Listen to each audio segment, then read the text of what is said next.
नमस्कार दोस्तों, राम राम साहब। आज का जो हमारा टॉपिक है वो स्पेस टेक्नोलॉजी से रिलेटेड है। हो सकता है कि वॉइस में थोड़ी बहुत प्रॉब्लम हो जाए, बाकी कोई खास प्रॉब्लम नहीं है क्योंकि माइक सही ढंग से काम नहीं कर रहा है। तो मेरे साथ बियर करने की कोशिश करें और इस लेक्चर में आपको बहुत कुछ नया सीखने को मिलेगा। आप आईएएस प्रीलिम्स का एग्ज़ाम दे लेना, आईएएस मेंस का एग्ज़ाम दे लेना, आरएएस प्रीलिम्स और आरएएस मेंस का एग्ज़ाम। इस लेक्चर में आपको स्पेस टेक्नोलॉजी से रिलेटेड सारी चीज़ें जो हैं वो 360 डिग्री में देखने को मिलेंगी। तो आई बेस ये आपको पूरा समझ में आएगा और इस लेक्चर को देखने के बाद में आप जो है वो बाकी लोगों से एक तरीके से अलग लेवल पे पहुंच जाओगे। और ये ऐसे मैं नॉलेज ऑफ ट्रुथ के टी सीरीज में डाल रहा हूँ इस लेक्चर को। तो इस लेक्चर को आप अपने किसी भी रिलेटिव्स को, अपने माता पिता को, अपने फ्रेंड को, अपने भाई बहन किसी को भी दिखा सकते हो, क्योंकि ये अपने प्राउड का विषय है कि इंडिया स्पेस टेक्नोलॉजी में कितना आगे निकल गया। इसमें मैंने सारे एस्पेक्ट्स को कवर किया है, इसरो के, सेटेलाइट टेक्नोलॉजी के, स्पेस टेक्नोलॉजी के सारे एस्पेक्ट को कवर किया है। तो आई विश ये पूरा का पूरा आपको समझ में आएगा और सारी चीज़ें आप बहुत आसानी से समझ सकते हो। और इसे समझने के बाद में आप बहुत हायर लेवल पे पहुंच जाओगे स्पेस टेक्नोलॉजी। बस मेरी जो वॉइस प्रॉब्लम हो सकती है, थोड़ा बहुत वॉइस प्रॉब्लम होगी, ज़्यादा कुछ खास नहीं है, माइक की प्रॉब्लम आ गई थी। तो आप बियर करना उसे, ठीक है। आज हमारा स्पेस टेक्नोलॉजी वाले लेक्चर के बारे में मैंने बताया था। ये साइंस एंड टेक्नोलॉजी के अंदर आता है और इससे आरएएस के प्रीलिम्स में और मेंस में दोनों ही सवाल पूछे जाते हैं। कुछ एक टॉपिक हैं साइंस एंड टेक्नोलॉजी के जो प्रीलिम्स में और मेंस में आते हैं। नॉर्मली जो स्पेस टेक्नोलॉजी से सवाल पूछा जाता है वो लॉन्च व्हीकल्स या सैटेलाइट्स के बारे में पूछा जाता है, लेकिन मैं इस लेक्चर को नॉलेज ऑफ ट्रुथ में डालने वाला हूँ, सत्य के ज्ञान श्रृंखला में डालने वाला हूँ और इसमें स्पेस टेक्नोलॉजी की एक एक बारीकी समझने की कोशिश करेंगे। नॉलेज ऑफ ट्रुथ सत्य ज्ञान श्रृंखला में पहले ही बता चुका हूँ, इन्हें कोई भी व्यक्ति देख सकता है। इनका कोई एजुकेशन जरूरी नहीं है, कोई फॉर्मल एजुकेशन ले रहे हो या किसी एग्जाम की तैयारी कर रहे हो, कोई भी व्यक्ति उन्हें देख सकता है। ये आप अपने फ्रेंड्स को दिखा सकते हो, अपने पेरेंट्स को दिखा सकते हो। इसमें 360 डिग्री सारे एस्पेक्ट को कवर करने की कोशिश करता हूं मैं। तो ये स्पेस टेक्नोलॉजी अंतरिक्ष विज्ञान की जो लेक्चर है इसमें सारी चीजों को कवर किया जाएगा और मैं आपको सबसे पहले इंडेक्स बता दूंगा। तो इसमें से इतना याद रखना, प्रीलिम्स में 2 सवाल पक्के आने वाले हैं। एक तो सवाल है, 2 आ जाए तो एक्स्ट्रा बात है, एक तो पक्का है। मेंस में भी सवाल पूछे जाते हैं। ये लेक्चर मैंने IAS prelims, IAS mains, RAS prelims और आरएएस मेंस के हिसाब से पूर्ण रूप से डिजाइन किया है। लेक्चर करीब करीब 1 घंटे का होगा। तो एक एक एस्पेक्ट को 360 डिग्री में कवर करने की कोशिश की है मैंने। सबसे पहले मैं आपको इंडेक्स दिखा देता हूँ। इंडेक्स में पहला पॉइंट है कि हम ये समझेंगे अंतरिक्ष प्रौद्योगिकी क्या है और शुरुआत कहाँ से की और हम कहाँ तक पहुंच गए। देखो, कहानी चलती है, जब मैं बहुत बार बता चुका हूँ इस बात को, कि मनुष्य जो था शुरुआत में एक मान सकते हो जानवरों की तरह रहता था और वहां से उसकी क्यूरियोसिटी, जिसे बोलते हैं जिज्ञासा ने मनुष्य को नई नई चीजें सीखने के लिए प्रोत्साहित किया और जैसे जैसे वो सीखता गया आगे बढ़ता गया। आप देखो, अभी क्यूरियोसिटी के कारण हमने पता नहीं औद्योगिक क्रांति कर ली, आईटी कर लिया और उसके बाद में हम मार्स यानी मंगल तक भी पहुंच गए। आगे आने वाले समय पर दूसरे ग्रहों पे हम रहना भी शुरू कर सकते हैं। ठीक है, तो हम ये समझेंगे अंतरिक्ष प्रौद्योगिकी का मतलब क्या होता है, विश्व में अंतरिक्ष प्रौद्योगिकी की शुरुआत कहाँ पे हुई, स्पेस टेक्नोलॉजी की शुरुआत कहाँ कहाँ पे हुई। ठीक है, उसके बाद में हम स्पेस टेक्नोलॉजी के उपयोग कहाँ कहाँ पे होते हैं। एक एस्पेक्ट ये भी आता है, उसे मैं थोड़ा सा बाद में बताऊंगा। कम्युनिस्ट लोग जो होते हैं, साम्यवादी लोग जो होते हैं, वो स्पेस टेक्नोलॉजी का थोड़ा विरोध करते हैं क्योंकि ऐसी टेक्नोलॉजी में ज्यादा पैसे खर्च करने की क्या जरूरत है जो लॉन्ग रन में आगे आने वाले 50-60 साल में आपके लिए फायदा देने वाला हो। तो उसमें बड़े बड़े प्रोजेक्ट में रुपए खर्च होते हैं, जैसे कि अपना इसरो अब कुछ समय बाद में करीब करीब 2026-27 तक अपना पहला मानव अंतरिक्ष में भेजने का प्लान बना रहा है, तो उसमें 10,000 करोड़ रुपए खर्च होने वाले हैं। तो इसका विरोध करने वाले लोग भी आते हैं। स्पेस टेक्नोलॉजी के यूजर्स भी हैं, लेकिन उसके विरोध करने वाले लोग भी आते हैं कि 10,000 करोड़ रुपए खर्च कर रहे हो कहीं दूसरी जगह जाने के लिए, उससे अच्छा है यहाँ पे लोग गरीब बैठे हैं उनके लिए खाना दे दो। तो उन दोनों एंगल को देखेंगे, दोनों में कंट्रोवर्सी जो है, विरोधाभास जो है, उसे समझने की कोशिश करेंगे और राइट क्या है ये भी समझने की कोशिश करेंगे। ठीक है, उसके बाद में भारत में अंतरिक्ष प्रौद्योगिकी की शुरुआत कैसे हुई, उसके बाद इसरो पे आ जाएंगे, इंडियन स्पेस रिसर्च ऑर्गेनाइजेशन पे। फिर इसरो के प्रमुख अभियानों को देखेंगे। फिर कुछ पॉइंट आते हैं जैसे लॉन्च व्हीकल और सैटेलाइट, शब्द आते हैं, कुछ टर्मिनोलॉजी आती है, लॉन्च व्हीकल और सैटेलाइट। तो लॉन्च व्हीकल क्या होता है, सैटेलाइट क्या होता है, इन दोनों में क्या अंतर होता है, इसे समझेंगे। ठीक है, उसके बाद में जियो स्टेशनरी और जियो सिंक्रोनस, आपने सुना होगा जियो स्टेशनरी और जियो सिंक्रोनस, इन दोनों में क्या अंतर होता है ये भी समझने की कोशिश करेंगे। फिर आता है पीएसएलवी और जीएसएलवी, तो इन दोनों का अंतर समझने की कोशिश करेंगे। उसके बाद में परीक्षा से संबंधित अन्य तथ्य, एक रॉकेट वर्सेस मिसाइल भी समझने की कोशिश करेंगे। तो इस पूरे लेक्चर में आपको 360 डिग्री स्पेस टेक्नोलॉजी समझने को मिलेगी। शायद ही कोई पॉइंट छूटेगा और शायद ही मेरे हिसाब से आरपीएससी कोई एग्जाम में या आरपीएस या आईएएस लेवल के कोई एग्जाम में इस पॉइंट इस लेक्चर से कोई बाहर टॉपिक आएगा, क्योंकि सारे पॉइंट्स को कवर करने का मैंने प्लान बनाया है। ठीक है, तो सबसे पहले शुरुआत करते हैं अंतरिक्ष प्रौद्योगिकी क्या होती है। देखो पहले मैं डेफिनेशन बोल देता हूँ, उसके बाद थोड़ा सा समझाता हूँ। इसलिए आप अपनी स्क्रीन पर देखिए। Space technology developed by space science और aerospace industry for use in space flight, satellite and space exploration. देखो कहानी ऐसे चलती है जैसे कि इंसान के बारे में मैंने बताया था कि शुरुआत में वो बिल्कुल ही जानवरों की तरह रहता था। 40 लाख साल पहले लूसी नाम की एक महिला, मान सकते हो, जिसे होमो इरेक्टस, पहली बार ऐसा जानवर या पहला ऐसा मनुष्य जो पेड़ की हड्डी के सहारे खड़ा होना सीखा था। और वहां से उसने क्यूरियोसिटी यानी जिज्ञासा बनाना शुरू किया। उस जिज्ञासा के कारण वो नई नई चीजें बनाता गया। जिज्ञासा के कारण वो खोजता गया कि यह आग कैसे बनती है, उसके बाद उसने खोजा पहिया कैसे बनता है, उसके बाद में औद्योगिक क्रांति लिया है। ये सब तो मनुष्य की जिज्ञासा का ही आंसर था और उसके कारण नई नई टेक्नोलॉजी बनती गई। साइंस और टेक्नोलॉजी, साइंस का मतलब होता है जानना किसी भी चीज को, और टेक्नोलॉजी का मतलब होता है उसे जानकर बेटर फ्यूचर के लिए, अच्छे भविष्य के लिए नई नई तकनीकी उपकरण बनाना। साइंस का मतलब तो ये होता है कि कुछ रूल्स प्रकृति ने बनाए हुए हैं, ठीक है, उन रूल्स को जानना, सही सत्य का ज्ञान करना। अब ज्ञान तो कर लिया, अब उनका यूज करना, उन रूल्स का नए नए उपकरण बना के, ये होता है टेक्नोलॉजी। तो साइंस में फिक्स प्रिंसिपल्स होते हैं, टेक्नोलॉजी में उन प्रिंसिपल्स के आधार पर नए उपकरण बनाए जाते हैं। जैसे कि हम मोबाइल में आप देख रहे हो तो एक सेमीकंडक्टर नाम की एक डिवाइस होती है, सेमीकंडक्टर जिसे अर्धचालक बोला जाता है। तो साइंस का मतलब हम उस सेमीकंडक्टर, सिलिकॉन वगैरह जो होता है वो सेमीकंडक्टर होता है, उसका अर्थ समझना कि ये सिलिकॉन में कितने इलेक्ट्रॉन होते हैं, कितने प्रोटॉन होते हैं और ये कैसे काम करते हैं। अब जब उसका अर्थ समझ में आ गया तो अब उसका यूज करके हमें नई नई चिप बनाना, नए प्रोसेसर बनाना और आपके लिए मोबाइल दे देना, ये होता है टेक्नोलॉजी। उपकरण बनाए जाते हैं साइंस के नॉलेज के थ्रू, ये होता है टेक्नोलॉजी। और साइंस का मतलब होता है प्रकृति ने जो बनाया है उसके बारे में हमें सत्य का ज्ञान होना। ठीक है, तो स्पेस टेक्नोलॉजी का मतलब है कि स्पेस की जो साइंस है, स्पेस के बारे में हम जो समझते हैं उसका यूज करके एरोस्पेस जो अंतरिक्ष के लिए इंडस्ट्री बनी हुई है, और उसके अलावा स्पेस फ्लाइट और सैटेलाइट और स्पेस एक्सप्लोरेशन, अंतरिक्ष के बारे में जानना। तो मनुष्य ने ये सारी प्रोसेस करते हुए नई नई चीज सीखता गया। तो मनुष्य शुरू से इस बारे में भी सोचता था कि यार ये अंतरिक्ष में तारे दिखते हैं तो ये है एक्चुअली में क्या है, तो रात में टिमटिमाते हुए दिखते हैं, ये सूरज सुबह आता है शाम को चला जाता है, एक्चुअली में है क्या। तो इस तरीके से अंतरिक्ष के बारे में भी उसने सोचना शुरू किया। अब शुरुआत में ऊपर तो जा नहीं सकता, मनुष्य के पास में कोई उपकरण है नहीं जो ऊपर जा सके। तो मनुष्य ने क्या किया, एक दूरबीन का इजाद किया। दूरबीन से क्या होता है कि वो टेक्नोलॉजी इस तरीके की होती है कि दूर की चीजों को हम बहुत पास में देख सकते हैं या अच्छे तरीके से देख सकते हैं। दूरबीन का मतलब ये होता है अपनी आंखों से अगर हम नहीं देख सकते उस दूर की चीज को, तो उस दूरबीन के थ्रू, एक टेलीस्कोप के थ्रू उसे हम अच्छे तरीके से समझ सकते हैं। तो शुरुआत में हम दूरबीन का उपयोग करते थे। एक हबल नामक एक वैज्ञानिक हुए थे, हबल, उन्होंने सबसे बड़ी टेलीस्कोप बनाई थी और उससे अंतरिक्ष के बारे में बहुत सारी जानकारियां इकट्ठा की थी। ठीक है, और इस तरीके से शुरुआत में हम दूरबीन का उपयोग करते थे। फिर बाद में पता चला कि क्यों ना हम सीधे सीधे कोशिश करें कि अंतरिक्ष में जाके अंतरिक्ष को एक्सप्लोर करने की कोशिश करें, वहां जाके सीधा पहुंच ही जाए और वहां जाके खोज की जाए। जैसे कि अपने इसरो ने चंद्रयान फर्स्ट नाम से अपना सैटेलाइट भेजा, वहां पे अपना मिशन भेजा वहां पे, और वहां पे चंद्रमा पे उस मिशन को वहां पे डाल दिया या रख दिया जो भी है। तो वहां से उस चंद्रमा के बारे में नॉलेज हमें मिलने वाली है। तो ये होता है कि जिज्ञासा जितनी रहेगी मनुष्य की उतनी ही आगे उसका यूज होने वाला है। अब जिज्ञासा से क्या फायदा होने वाले, चंद्रमा पे उन्होंने खोजने की कोशिश की, जीवन संभव है क्या, अभी तक तो जीवन की कोई संभावना नहीं मिली। मंगल पर भेज दिया इसरो ने, MOM मंगलयान जिसे बोला जाता है, मिशन ऑन मार्स, वहां पे भेज दिया, लेकिन वहां पे भी खोज की जा रही है अगर शायद जीवन संभव हो जाए। अगर जीवन संभव हो जाए, खाने पीने की सुविधाएं उपलब्ध हो जाए, तो आगे आने वाले समय पे इन टेक्नोलॉजी का यूज करके हो सकता है कि हम दूसरे ग्रहों पर भी बस जाएं। तो ये स्पेस टेक्नोलॉजी के बहुत सारे उपयोग होते हैं और उसके अलावा अपनी रियल लाइफ में भी बहुत सारे यूज होते हैं। हम GPS यूज करते हैं अपने मोबाइल में, ग्लोबल पोजिशनिंग सिस्टम, ये अपना सैटेलाइट्स के थ्रू ही काम करता है।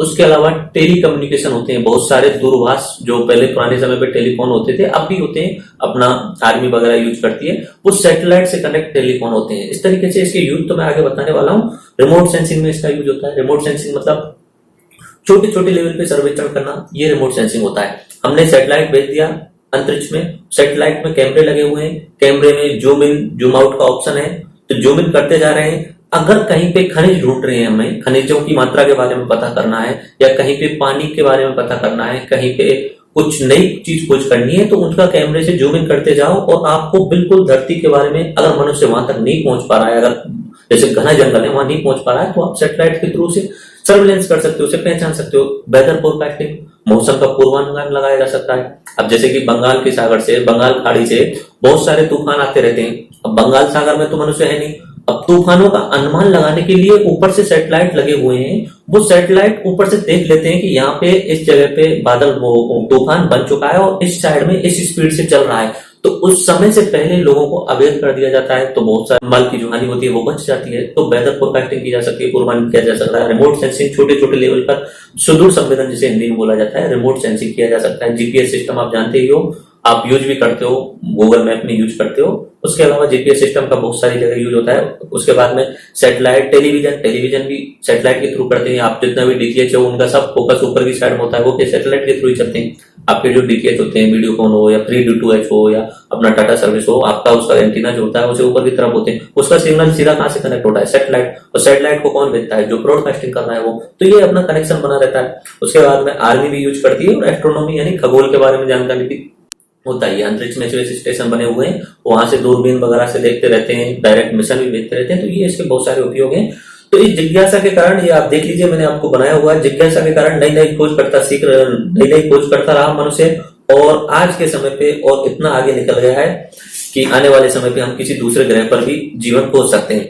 अब यहाँ पे एक बात आती है एक वैज्ञानिक के बारे में, स्टीफन हॉकिंस। उनके बारे में मैं बहुत बार बोल चुका हूं। अगर बात की जाए सदी के टॉप साइंटिस्ट की, 1900 से 2000 तक लेके या अब तक, अभी उनकी डेथ हो गई थी स्टीफन हॉकिंस की 2-3 महीने पहले, शायद फरवरी के लास्ट में उनकी डेथ हुई थी। तो स्टीफन हॉकिंस जो थे, शायद माना जाता है उन्होंने एक बुक लिखी थी the brief history of the time, कि जब से ब्रह्मांड बना है तब से लेकर अब तक की सारी कहानियों के बारे में, brief history of the time इस नाम से एक पुस्तक लिखी थी उन्होंने। बहुत ज्यादा फेमस बुक हुई थी।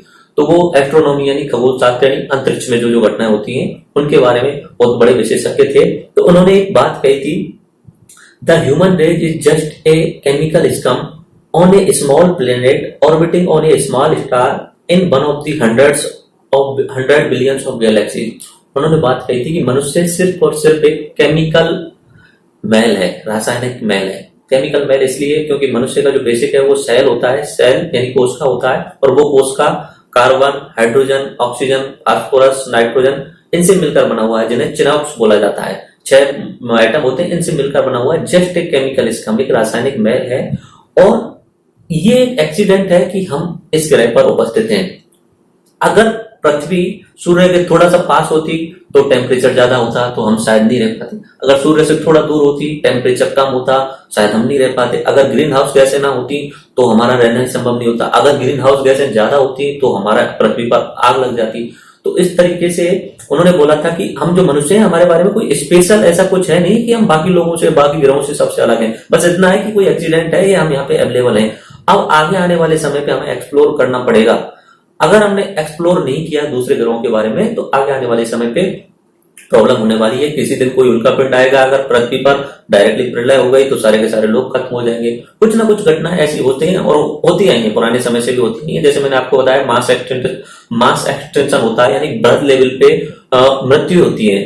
बर्थ लेवल पे अभी IAS एग्जाम में आया था 6 मास एक्सटेंशन, यानी 6वां बर्थ लेवल पे मृत्यु वाला जो घटनाक्रम चलने वाला है। उसका कारण भी यही बताया जा रहा है। IAS में पूछा गया था ये क्या है, तो उसका कारण ये बताया जा रहा है कि मनुष्य के द्वारा जो एक्टिविटी की जा रही है उसके कारण GHG बढ़ रही है और ओजोन परत का क्षय हो रहा है, तो तापमान में वृद्धि हो रही है। अब तापमान में वृद्धि हो रही है तो जितने भी ग्लेशियर हैं अपने चारों तरफ ध्रुवों पे वो पिघल रहे हैं, और पिघल पिघल के समुद्र का लेवल बढ़ ही रहा है। ठीक है, और तापमान बढ़ रहा है तो पुराने समय पे जैसा मनुष्य था, अब उसके रहन सहन में भी चेंज होना पड़ेगा। तो जो ग्लोबल वार्मिंग हो रहा है, आगे आने वाले समय पे अगर तापमान 2 डिग्री 3 डिग्री सेल्सियस बढ़ गया तो जितने भी ग्लेशियर है वो पिघल जाएंगे। तो मुंबई जैसे, चेन्नई जैसे, कलकत्ता जैसे शहर तो वो डूब ही जाएंगे पानी के अंदर, क्योंकि पानी का सतह, समुद्र का जो सतह है वो तापमान, वो पानी बढ़ जाएगा। 1 मीटर बढ़ने पर ही मुंबई पूरा डूब जाएगी, चेन्नई पूरा डूब जाएगी, यानी समुद्र के किनारे जितने भी शहर है वो सारे के सारे डूब जाएंगे। तो ये बर्थ लेवल पे एक्सटेंशन होता रहता है, मृत्यु होती रहती है। ये 6वां अनुमान लगाया जा रहा है, अभी फिक्स नहीं है, बस सिर्फ अनुमान लगाया है।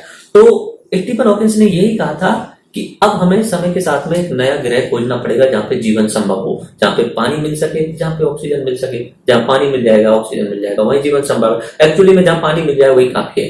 क्योंकि H2O होता है, H2O में खुद में ऑक्सीजन है, तो पानी मिल रहा है तो उसमें ऑक्सीजन है। मनुष्य को और क्या चाहिए, खाने का तो सेटलमेंट कुछ ना कुछ कर ही लेगा, अगर पानी मिल जाएगा तो खेती ना कैसे भी कर लेगा वो, ठीक है। तो उसके बाद में we must have to find a new planet where life is possible, तो हमें कुछ ऐसे नए प्लेनेट ग्रहों के बारे में खोज करनी पड़ेगी जहाँ पे लाइफ पॉसिबल हो। अर्थ सेटी नाम से एक प्रोजेक्ट चलाया भी जा रहा है अमेरिका में, सेटी नाम से, मतलब बहुत सारी एजेंसियां मिलकर से चला रही हैं। सेटी नाम से एक प्रोजेक्ट चलाया जाता है, search for extra territorial intelligent, यानी कहीं पूरे ब्रह्मांड में किसी न किसी ग्रह पे अगर कहीं पे भी एलियन रह रहे होंगे या मनुष्य रह रहे होंगे तो उनको तरंगें छोड़ी जाती हैं 0101 की फॉर्म में, यानी डिजिटल फॉर्म में तरंगें छोड़ी जाती हैं, तो वो उन्हें पढ़ सकते हैं। मैंने कहा था ना, यूनिवर्सल लैंग्वेज जो है वो अपनी मैथ है, ठीक है। अगर मैथ की ही भाषा में बोला जाएगा उन्हें, अगर हम हिंदी और इंग्लिश समझाने लग जाए तो उन्हें समझ में नहीं आने वाली, तो मैथ यूनिवर्सल लैंग्वेज है, तो मैथ की भाषा में उन्हें समझाया जाएगा। अगर कहीं पे रह रहे होंगे तो वहां से वापस हमें रिप्लाई आएगा। ओके, चलो ये अपना सेटी प्रोजेक्ट, सेटी के फुल फॉर्म याद रख लेना, search for extra territorial intelligence. ये पूछा जा सकता है सेटी क्या है, ठीक है। तो मैं बाकी ये बता रहा था कि जो स्टीफन हॉकिंस ने बोला था उसे थोड़ा सा जल्दी से मैं आपको समझा देता हूँ कि हम कितने छोटे ग्रह पे और कितनी छोटी सी जगह पे रहते हैं, पर उसके बाद भी हम इतना घमंड करते हैं कि यार हम जाने कितनी बड़ी चीज है। Okay, let's try to understand. हमारा यहाँ पे कोई घर है, ठीक है, वो घर किसी गाँव में होगा, गाँव जो होगा किसी तहसील में होगा, ठीक है, और उस तहसील में हमारे जैसे हजारों गाँव होंगे, ठीक है। उसके बाद में वो जो तहसील है वो तहसील जो जिले के अंदर में आएगी, उस जिले में 10-12 तहसील होंगी कम से कम, और फिर वो जिला जो है वो राज्य के अंदर आएगा, उस राज्य में 32-33 जिले होंगे, ये जिले जो है 32-33 संख्या में। उसके बाद में राज्य जो आएंगे वो देश के अंदर आएंगे, ठीक है, ये देश के अंदर में गए। अब 28-29 तो राज्य होंगे, 29 राज्य होंगे। मान लीजिए किसी भी देश का मान लीजिए, जैसे हम भारत का मान रहे हैं तो भारत के कितने राज्य हैं, भारत है जैसे, तो भारत में कितने राज्य हैं, 29। अपना राजस्थान राज्य मान ले तो कितने जिले हैं, 32 जिले। उसके बाद में तहसील वगैरह निकलते जाएंगे। फिर उसके बाद में भारत जो आता है वो पृथ्वी ग्रह पर आता है, पृथ्वी ग्रह पे। और पृथ्वी एक ग्रह है, मैं पहले आपको ज्योग्राफी वाले लेक्चर में बता चुका हूं, और वो सूर्य के चारों तरफ चक्र लगा रही है। सूर्य सौर मंडल का 99.99% क्षेत्र घेरता है, यानी अपनी पृथ्वी से बहुत बड़ा है, ठीक है। तो ऐसे ही सूर्य के चारों तरफ 8-9 ग्रह चक्र लगा रहे हैं और बहुत सारे छोटे छोटे क्षुद्र ग्रह भी चक्र लगा रहे हैं। उसके बाद में जैसे सूर्य जैसे तारे एक अरबों की संख्या में मिलकर के, अरबों, एक तो नहीं अरबों की संख्या में मिलकर के क्या बनाते हैं अपना, जिसे बोला जाता है गैलेक्सी, यानी आकाशगंगा बोला जाता है। हमारी गैलेक्सी का नाम जो है मिल्की वे यानी दुग्ध मेघता है, और फिर ऐसी गैलेक्सी अरबों की संख्या में मिलकर बनाती है ब्रह्मांड। अब लगाइए, अब हमारे जैसे ग्रह कितने होंगे उस पर, अरब इंटू अरब करते जाइए, इतने तो अपने क्या है सूर्य जैसे हैं, और इन सूर्यों के चारों तरफ ऐसे ही हमारे पृथ्वी जैसे जाने कितने ग्रह होंगे, तो ग्रहों की कोई संख्या नहीं है।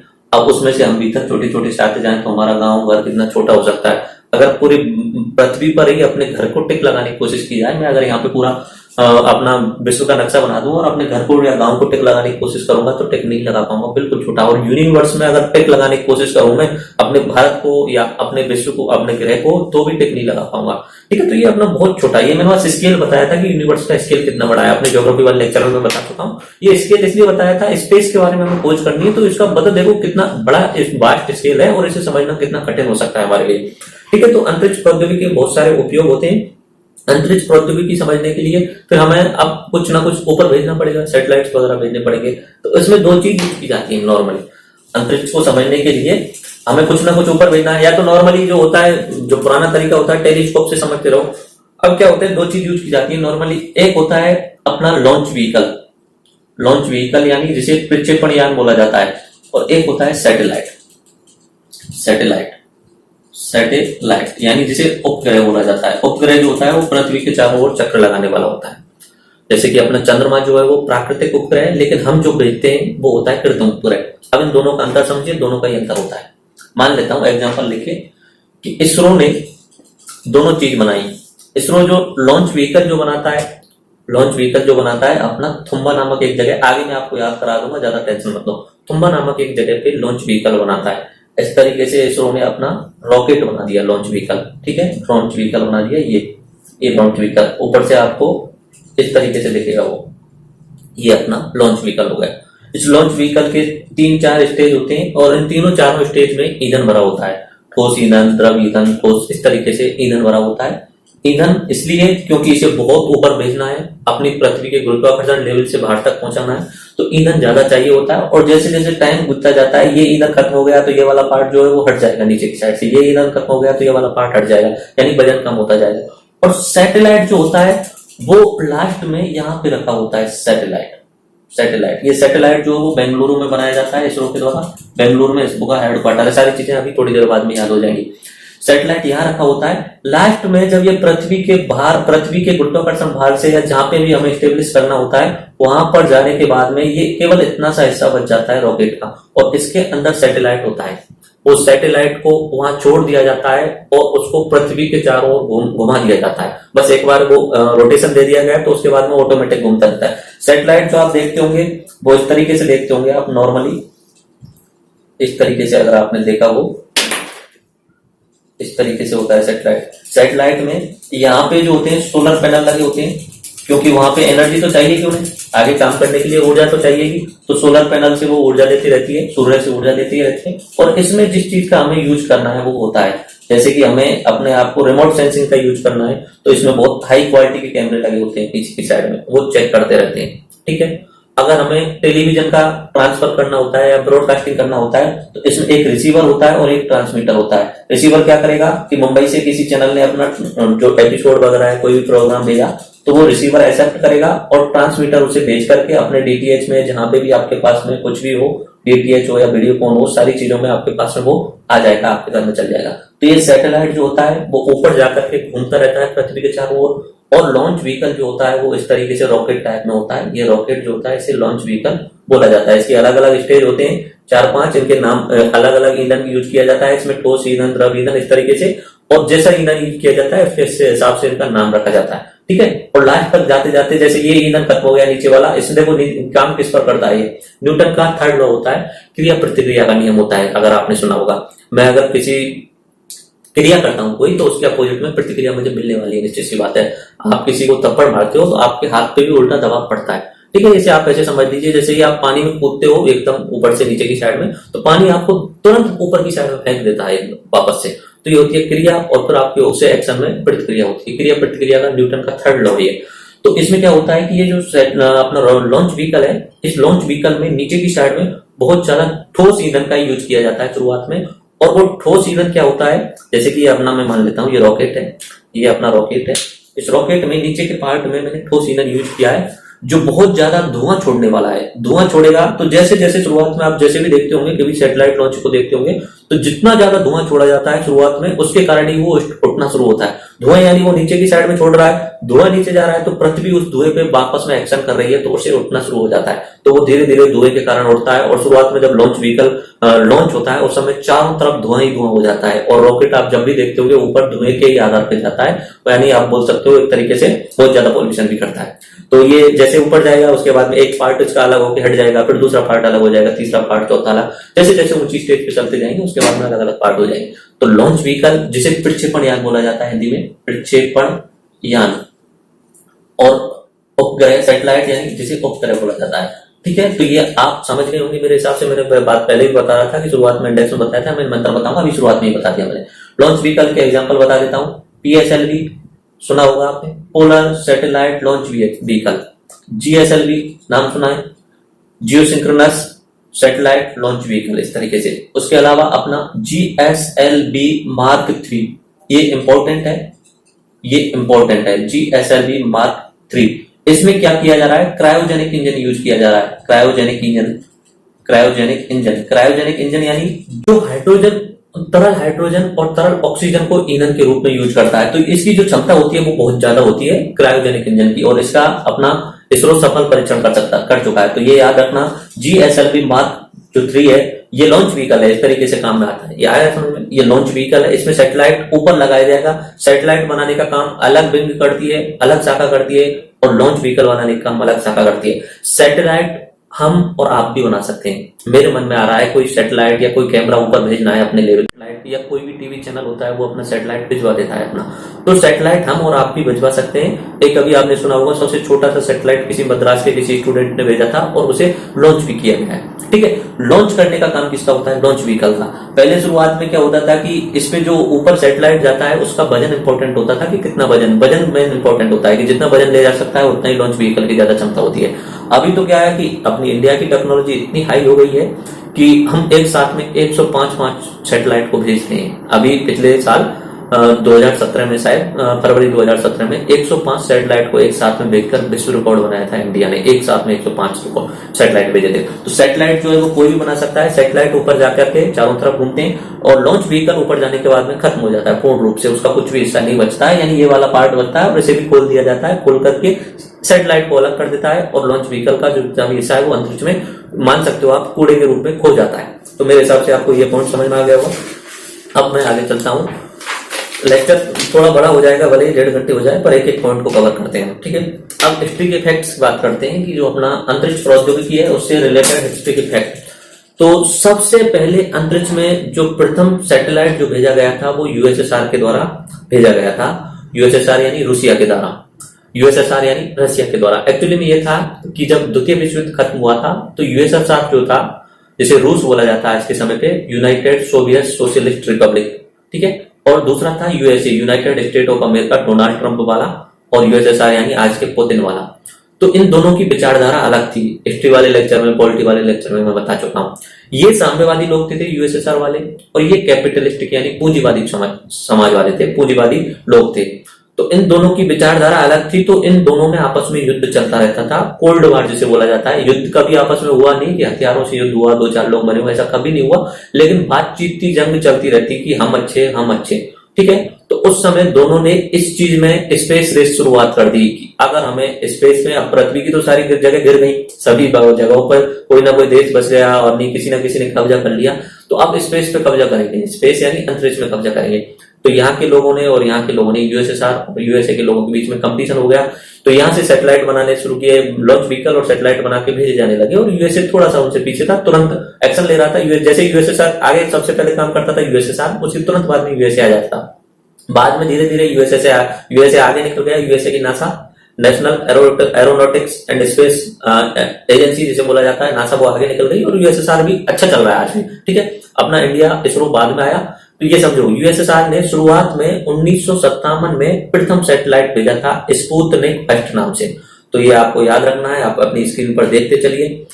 अंतरिक्ष में प्रथम सैटेलाइट जो था स्पुतनिक फर्स्ट था, यूएसएसआर यानी रूस के द्वारा भेजा गया था। उसके जवाब में उसी साल अंत में, दिसंबर के महीने में, अमेरिका ने अपना सैटेलाइट भेजा था, तब वैनगार्ड नाम से सैटेलाइट भेजा था। अच्छा, ये सैटेलाइट भेजा जा रहा है तो सैटेलाइट किसी लॉन्च व्हीकल पे भी भेजा जाएगा। नॉर्मली शुरुआत में जो सैटेलाइट का नाम होता था वही नाम उसके लॉन्च व्हीकल का रखा जाता था, ठीक है। अभी तो क्या है कि अलग अलग यूज होते हैं। हमारा इंडिया का जीएसएलवी बहुत ज्यादा सक्सेसफुल है, इसका ज्यादा यूज किया जाता है। पीएसएलवी और जीएसएलवी दोनों ही सक्सेसफुल है, ठीक है। तो शुरुआत में जो यूएसएसआर ने भेज दिया, उसके जवाब में यूएसए ने बाद में भेजा, लेकिन यूएसए का फेल हो गया, नहीं पहुंचा पाए अंतरिक्ष में। उसके बाद में यूएसएसआर ने, रूस ने एक कुत्ते को एक्सपेरिमेंट के रूप में भेजने की कोशिश की। कुत्ता बोल सकते हो या लाइका नाम से एक, जो भी बोल सकते हो आप, स्वान बोले, ठीक है। तो उसे भेजने की कोशिश की और यूएसएसआर ने उसे सफल रूप से भेज दिया। क्योंकि मनुष्य को इसलिए नहीं भेजा कि अंतरिक्ष में जाने पे उन्हें पॉसिबल, पता नहीं क्या वहां पे ऑक्सीजन हो ना हो, क्या पता खत्म हो जाए इंसान वहां पे। तो पहले एक्सपेरिमेंट के रूप में एक कुत्ते को भेजा गया, यानी स्वान को भेजा गया। लाइका नाम था उसका, याद रखना, लाइका नाम का रूस ने भेजा था सबसे पहले। उसके बाद में अंतरिक्ष में प्रथम जो नागरिक गया था वो भी, यूरी गागरिन गया था, वो भी रूस का था। यानी अभी यूएसए बहुत पीछे चल रहा है, यानी अमेरिका जो है वो पीछे चल रहा है और रूस बहुत आगे चल रहा है। पहला उन्होंने सैटेलाइट भेज दिया, पहला उन्होंने जानवर भेज दिया, स्वान भेज दिया लाइका नाम से, पहला मनुष्य यूरी गागरिन भेज दिया, और अमेरिका का पहला जो सैटेलाइट था वही फेल हो गया। लेकिन अब अमेरिका पीछे नहीं हटने वाला था, अमेरिका भी रेस में आगे आने वाला था। उसके बाद में यूएसएसआर ने पहली महिला भी भेज दी, महिला का नाम था वेलेंटाइना टेरेस्कोवा, ठीक है। उसके बाद में अमेरिका ने शुरुआत की। अमेरिका ने पहला जो मनुष्य भेजा था उसका नाम था एलन शेपर्ड, याद रखना, फर्स्ट अमेरिकन इन स्पेस। ये अपनी स्क्रीन पर देखते चले, और ये मतलब इंपॉर्टेंट फैक्ट्स हैं और समझ में आ रहे होंगे मेरे हिसाब से तो आपको, लेकिन एग्जाम की दृष्टि से भी इंपॉर्टेंट है। सीधा सीधा पूछा जाता है कि अंतरिक्ष में जाने वाला पहला मनुष्य कौन था, चंद्रमा पर जाने वाला पहला मनुष्य कौन था, इस तरीके से पहला जानवर कौन था अंतरिक्ष में जाने वाला, इस तरीके से पूछ लिया जाता है। अमेरिका के बारे में, अमेरिका का जो पहला मनुष्य था वो एलन शेपर्ड था। उसके बाद पता था उसके बाद में चांद पर पहला कदम रखने वाले नील आर्मस्ट्रांग अमेरिका के थे, और उनका वाहन का जो नाम था, आदमी तो जो था वो नील आर्मस्ट्रांग था, और जो वाहन उन्हें लेके गया था, लॉन्च व्हीकल जो था, रॉकेट जिसे बोल सकते हो, उसका नाम था अपोलो 11। ये 1969 की बात है। उसके बाद में पहला स्पेस स्टेशन सैल्यूट फर्स्ट, ये यूएसएसआर ने बना दिया। स्पेस स्टेशन का मतलब ये होता है कि एक बार स्पेस में जाके उसे स्थापित कर देना, और वो चारों तरफ चक्कर लगाता रहेगा पृथ्वी के, और वहीं पे कोई मनुष्य रख सकते हो, तो वो परमानेंट रहता है वहां पे, उसे वापस लाने का कोई मतलब नहीं होता। तो ये स्पेस स्टेशन होता है। उसके बाद हम बात करते हैं कि इसरो ने चंद्रमा पर चंद्रयान फर्स्ट भेजा था। उसने चंद्रमा पर पानी की खोज की है, थोड़ा बहुत मात्रा, ऐसा नहीं है पूर्ण रूप से पानी, चांस लग रहे हैं, क्योंकि वहां के वायुमंडल में नमी मिल रही है। तो इसरो ने जो अपना मिशन भेजा था उससे पता चल रहा है, चांस है, अभी फुल गारंटी नहीं है कि वहां पे पानी मिल जाएगा, अभी ओपनली पानी नहीं मिला है, वहां की वायु में नमी मिली है। तो पानी की नमी अगर खोज का क्वेश्चन पूछ लिया जाता है कि वाटर डिस्कवर्ड ऑन मार्स, तो ऑन मून, तो वो किसने किया? अपने इसरो ने किया हुआ है। Largest and versatile telescope in the space, space में भी टेलीस्कोप यानी दूरबीन लगा दी गई है, क्योंकि पृथ्वी पर दूरबीन जो होती है वो पॉल्यूशन यानी प्रदूषण के कारण उतना अच्छा व्यू नहीं दे पाती है, और अंतरिक्ष में पॉल्यूशन नहीं होता है, तो अंतरिक्ष में डायरेक्ट टेलीस्कोप लगा दो, दूरबीन लगा दो, तो बाकी ग्रहों को पढ़ने में और आसानी हो जाएगी, बाकी तारों को पढ़ने में आसानी हो जाएगी। ठीक है। उसके बाद में प्रथम भारतीय अंतरिक्ष जो था, अंतरिक्ष में जाने वाला, वो राकेश शर्मा था। अमेरिका के लॉन्च व्हीकल के साथ में गया होगा। ठीक है, अमेरिका के लॉन्च व्हीकल के साथ में गए थे 1984 में, जब इंदिरा गांधी जी प्रधानमंत्री थी। प्रथम भारतीय महिला कल्पना चावला थी, हरियाणा की थी। उसके बाद में प्रथम सर्वाधिक समय तक अंतरिक्ष में रहने वाली भारतीय महिला जो है अपनी सुनीता विलियम्स। तो ये अपने इंपॉर्टेंट है। अब इनके उपयोग देखते हैं। स्पेस टेक्नोलॉजी के उपयोग में बता चुका हूं, फिर भी एक बार दोबारा से सारे एक बार रिवाइज करा देता हूं आपके लिए। पहला है दूरसंचार में उपयोग। दूरसंचार का मतलब समझ में आया? ऊपर सैटेलाइट हमने यहाँ पे भेज दिया, ये अपना सैटेलाइट है, इसमें इस तरीके से वो लगे हुए हैं सोलर पैनल। ठीक है, सैटेलाइट से अगर दूरसंचार टेलीफोन का हमें काम लेना है, टेलीफोन का काम लेना है या टेलीविजन का भी, दोनों ही एक जैसी टेक्नोलॉजी का काम करेंगे। तो यहां से हम ब्रॉडकास्ट करेंगे, यहां से कोई जिसका भी फोन करना है, जो फोन इधर से भेजा जाएगा और ये इस तरीके से इसको सिग्नल भेजे जाएंगे, ये अपने रिसीवर में एक्सेप्ट करेगा, प्रोसेसिंग करने के बाद में ट्रांसमीटर से इसके पास में भेज दिया जाएगा। तो इसे यूज करके हम टेलीफोन भी यूज कर सकते हैं और टेलीविजन या दूरभाष भी यूज कर सकते हैं, टीवी ब्रॉडकास्टिंग। वेदर स्टडी मैंने आपको बता दिया कि जो अपना। उसके बाद में चौथा जो यूज है आप अपनी स्क्रीन पर देखते चलिए, एग्रीकल्चर एंड वाटर रिसोर्सेज, कृषि के सर्वेक्षण में किया जा सकता है, और वाटर रिसोर्स कहाँ पे उपलब्ध है इसे चेक करने के लिए जो कैमरे लगे हुए हैं उनसे यूज किया जा सकता है। उसके बाद में मिनरल प्रोस्पेक्टिंग, जैसे खनिज सर्वेक्षण किया जाता है, कहाँ पे खनिज और खाने इनके बारे में पता किया जा सकता है। जीपीएस ग्लोबल पोजिशनिंग सिस्टम जो आप यूज करते हो अपने मोबाइल वगैरह में, वो किया जा सकता है। नौ परिवहन सेवाएं, नेविगेशनल सिस्टम, यानी अपने समुद्र में जो जहाज चल रहे हैं उनके लिए डायरेक्शन दिखाने के लिए, लोकेशन दिखाने के लिए इसे बोला जाता है नौ परिवहन सेवाएं। सर्च एंड रेस्क्यू ऑपरेशन, अगर कहीं पे भी बाढ़ वगैरह आ गई है, लोग खो गए हैं और पता नहीं चल रहा है, तो ऊपर से अंतरिक्ष में जो कैमरे लगे हुए हैं सैटेलाइट के थ्रू, उन पर जूम इन कर करके बिल्कुल 10 मीटर 5 मीटर के लेवल तक का चेक किया जाता है कि हाँ यहाँ पे कोई मनुष्य है। इस तरीके से चेक किया जा सकता है। अपना जो अपना भी अभी बना है IRNSS, Indian regional navigational satellite system, जिसे नाविक बोला जाता है, वो नॉर्मली हमारे और आपके लिए आगे आने वाले समय पे 10 मीटर तक की रेंज प्रोवाइड कराने वाला है। और अगर आर्मी यूज करना चाहे, सरकार यूज करना चाहे, तो 1 मीटर से भी कम की दूरी पर क्या क्या घटनाएं घट रही हैं वो चेक किया जा सकता है। यानी आप छत पे बैठ के कोई काम कर रहे हैं, एक्टिविटी गलत काम कर रहे हैं और सरकार को संदिग्ध लग रहा है, तो ड्रोन कैमरा भेजना एक यूज हो सकता है कि ड्रोन कैमरा भेज के चेक किया जा सके। लेकिन ड्रोन कैमरा से पता चल जाएगा उन्हें, तो सीधा सीधा सरकार सैटेलाइट पहले वो उनसे अनुमति लेगी और सैटेलाइट से वहां चेक कर सकती है 1 मीटर के एरिया में मनुष्य क्या क्या काम कर रहे हैं, तो ये सारा चेक किया जा सकता है। ठीक है, उसके बाद में लॉन्च व्हीकल और सैटेलाइट व्हीकल में मैं आपको अंतर बता चुका हूँ। PSLV और GSLV में अंतर आपको मैं बता देता हूँ अभी। PSLV और GSLV, PSLV को बोला जाता है polar satellite launch vehicle. Launch vehicle का तो मतलब प्रक्षेपण यान हो गया, सैटेलाइट यानी उपग्रह होगा, पोलर यानी ध्रुवीय। GSLV यानी जियो सिंक्रोनस, भू स्थितिक बोला जाता है जिसे, भू स्थितिक। ठीक है, geosynchronous. Polar satellite launch vehicle में क्या होता है, जैसे ये पृथ्वी है, पृथ्वी अपनी धुरी पे तो घूम ही रही है, हम जो उपग्रह भेजते हैं उसे पोलर यानी ध्रुवों के चारों ओर चक्कर लगाने के हिसाब से भेजा जाता है। ध्रुवों के चारों ओर इसका जो ऊंचाई होती है थोड़ी सी कम होती है। और GSLV में क्या होता है, ये अपनी पृथ्वी है, पृथ्वी का जो इक्वेटर है, इक्वेटर के चारों तरफ घूमते हुए इस तरीके से अपना उपग्रह घूमेगा, तो इस तरीके से भेजा जाता है। नहीं आया समझ में? तो मैं आपको, मेरे पास में वर्ल्ड का ग्लोब है उससे समझाता हूं। ये मेरे पास में ग्लोब है, मैं आपको बताना चाह PSLV यानी ध्रुवीय, ध्रुव का होते हैं ऊपर और नीचे की साइड में, ये ध्रुव है, ऊपर उत्तरी ध्रुव, नीचे दक्षिणी ध्रुव। GSLV जियो सिंक्रोनस जिसे बोला जाएगा, भू स्थितिक बोला जाएगा, भू स्थिर बोला जाएगा, तो वो इक्वेटर के चारों ओर घूमता है। तो PSLV वाला जो है वो जैसे हमने इंडिया से भेजना है तो उस सैटेलाइट को ऊपर भेज के इस तरीके से भेज के हम इस तरीके से घुमाएंगे ऊपर से नीचे की साइड में, इस तरीके से चारों ओर चक्कर लगाएंगे। अब कैसे बताऊं मैं, इस तरीके से नीचे की साइड में, जिसे बोल सकते हो आप पोलर सैटेलाइट लॉन्च व्हीकल, वो पोलर के चारों तरफ घूमता है। अब पोलर में प्रॉब्लम क्या होती है कि पृथ्वी घूम रही है इस तरीके से, पृथ्वी तो घूम ही रही है, अब वो सैटेलाइट तो इस तरीके से घूमता रहता है, तो वो सैटेलाइट पृथ्वी के 2 या 3 बार चक्कर लगा देता है। वो एक स्थिर लोकेशन के लिए नहीं होता, यानी आप टीवी ब्रॉडकास्टिंग के लिए उसे यूज नहीं कर सकते। टीवी ब्रॉडकास्टिंग के लिए क्या होता है, फिक्स होना चाहिए कि यहाँ पे सैटेलाइट फिक्स है और सैटेलाइट फिक्स होगा और इस जगह पे सैटेलाइट फिक्स है, इधर की साइड से भेजे जाने वाला जो अपना ट्रांसमीटर है वो फिक्स होना चाहिए और रिसीवर भी फिक्स होना चाहिए। हिलता रहेगा तो हम सेंड नहीं कर पाएंगे, तो उसके लिए GSLV भेजा जाता है, यानी इक्वेटर के हिसाब से ऐसा किया जाता है। यहाँ से पृथ्वी से, जैसे अपना इंडिया ही मान लेते हैं, भारत से सैटेलाइट भेजा गया ऊपर, जियो सिंक्रोनस ऐसी स्थिति पर भेजा जाता है करीब करीब इक्वेटर के ऊपर जाकर के, या अपना जहां पे भी आप सेट करना चाहते हो वहां के बाद में इस तरीके से घूमता रहता है, यानी इस ग्लोब के चारों तरफ पृथ्वी भी घूम रही है और जियो सिंक्रोनस जो सैटेलाइट है वो भी उसी के साथ साथ में घूम रहा है। स्पीड उसी हिसाब से रखी जाती है जिस हिसाब से वो घुमाना है, इस तरीके से स्पीड उसी हिसाब से रखी जाती है जिस हिसाब से घुमाना जाता है। तो इसकी भी स्पीड बराबर हो गई और इसकी भी स्पीड बराबर हो गई, पृथ्वी की स्पीड और इसकी भी स्पीड बराबर हो गई, तो बराबर हो गई तो दोनों स्थित हो जाएंगे ना, एक साथ में घूम रहे हैं, दोनों की स्थिति बराबर हो जाएगी, तो इसे अपना जियो सिंक्रोनस भू स्थितिक बोला जाता है। तो अपना जितना भी टीवी ब्रॉडकास्टिंग वगैरह होती है, टेलीकम्युनिकेशन ब्रॉडकास्टिंग वगैरह होती है, उसमें GSLV का यूज किया जाता है। और PSLV जो होता है वो जैसे अपने इंडिया का ऊपर से नीचे तक का सर्वेक्षण करना है, रिमोट सेंसिंग करना है, तो यहाँ से ऊपर से सैटेलाइट आएगा, पूरे भारत को देखता हुआ चला जाएगा, ठीक है, इस तरीके से। फिर उसके बाद में और कहीं का भी सर्वेक्षण कर सकते हैं उससे, तो वो पृथ्वी के 2 या 3 चक्कर लगा लेता है दिन में। और जो GSLV है वो पृथ्वी के साथ साथ में घूमता है, यानी 24 घंटे में पूरा चक्कर लगाता है। तो मेरे हिसाब से GSLV और PSLV के अंदर बीच में अंतर समझ में आ गया होगा, ज्यादा हम साइंटिफिक वे में नहीं जाएंगे, बस इतना मैंने आपको समझा दिया।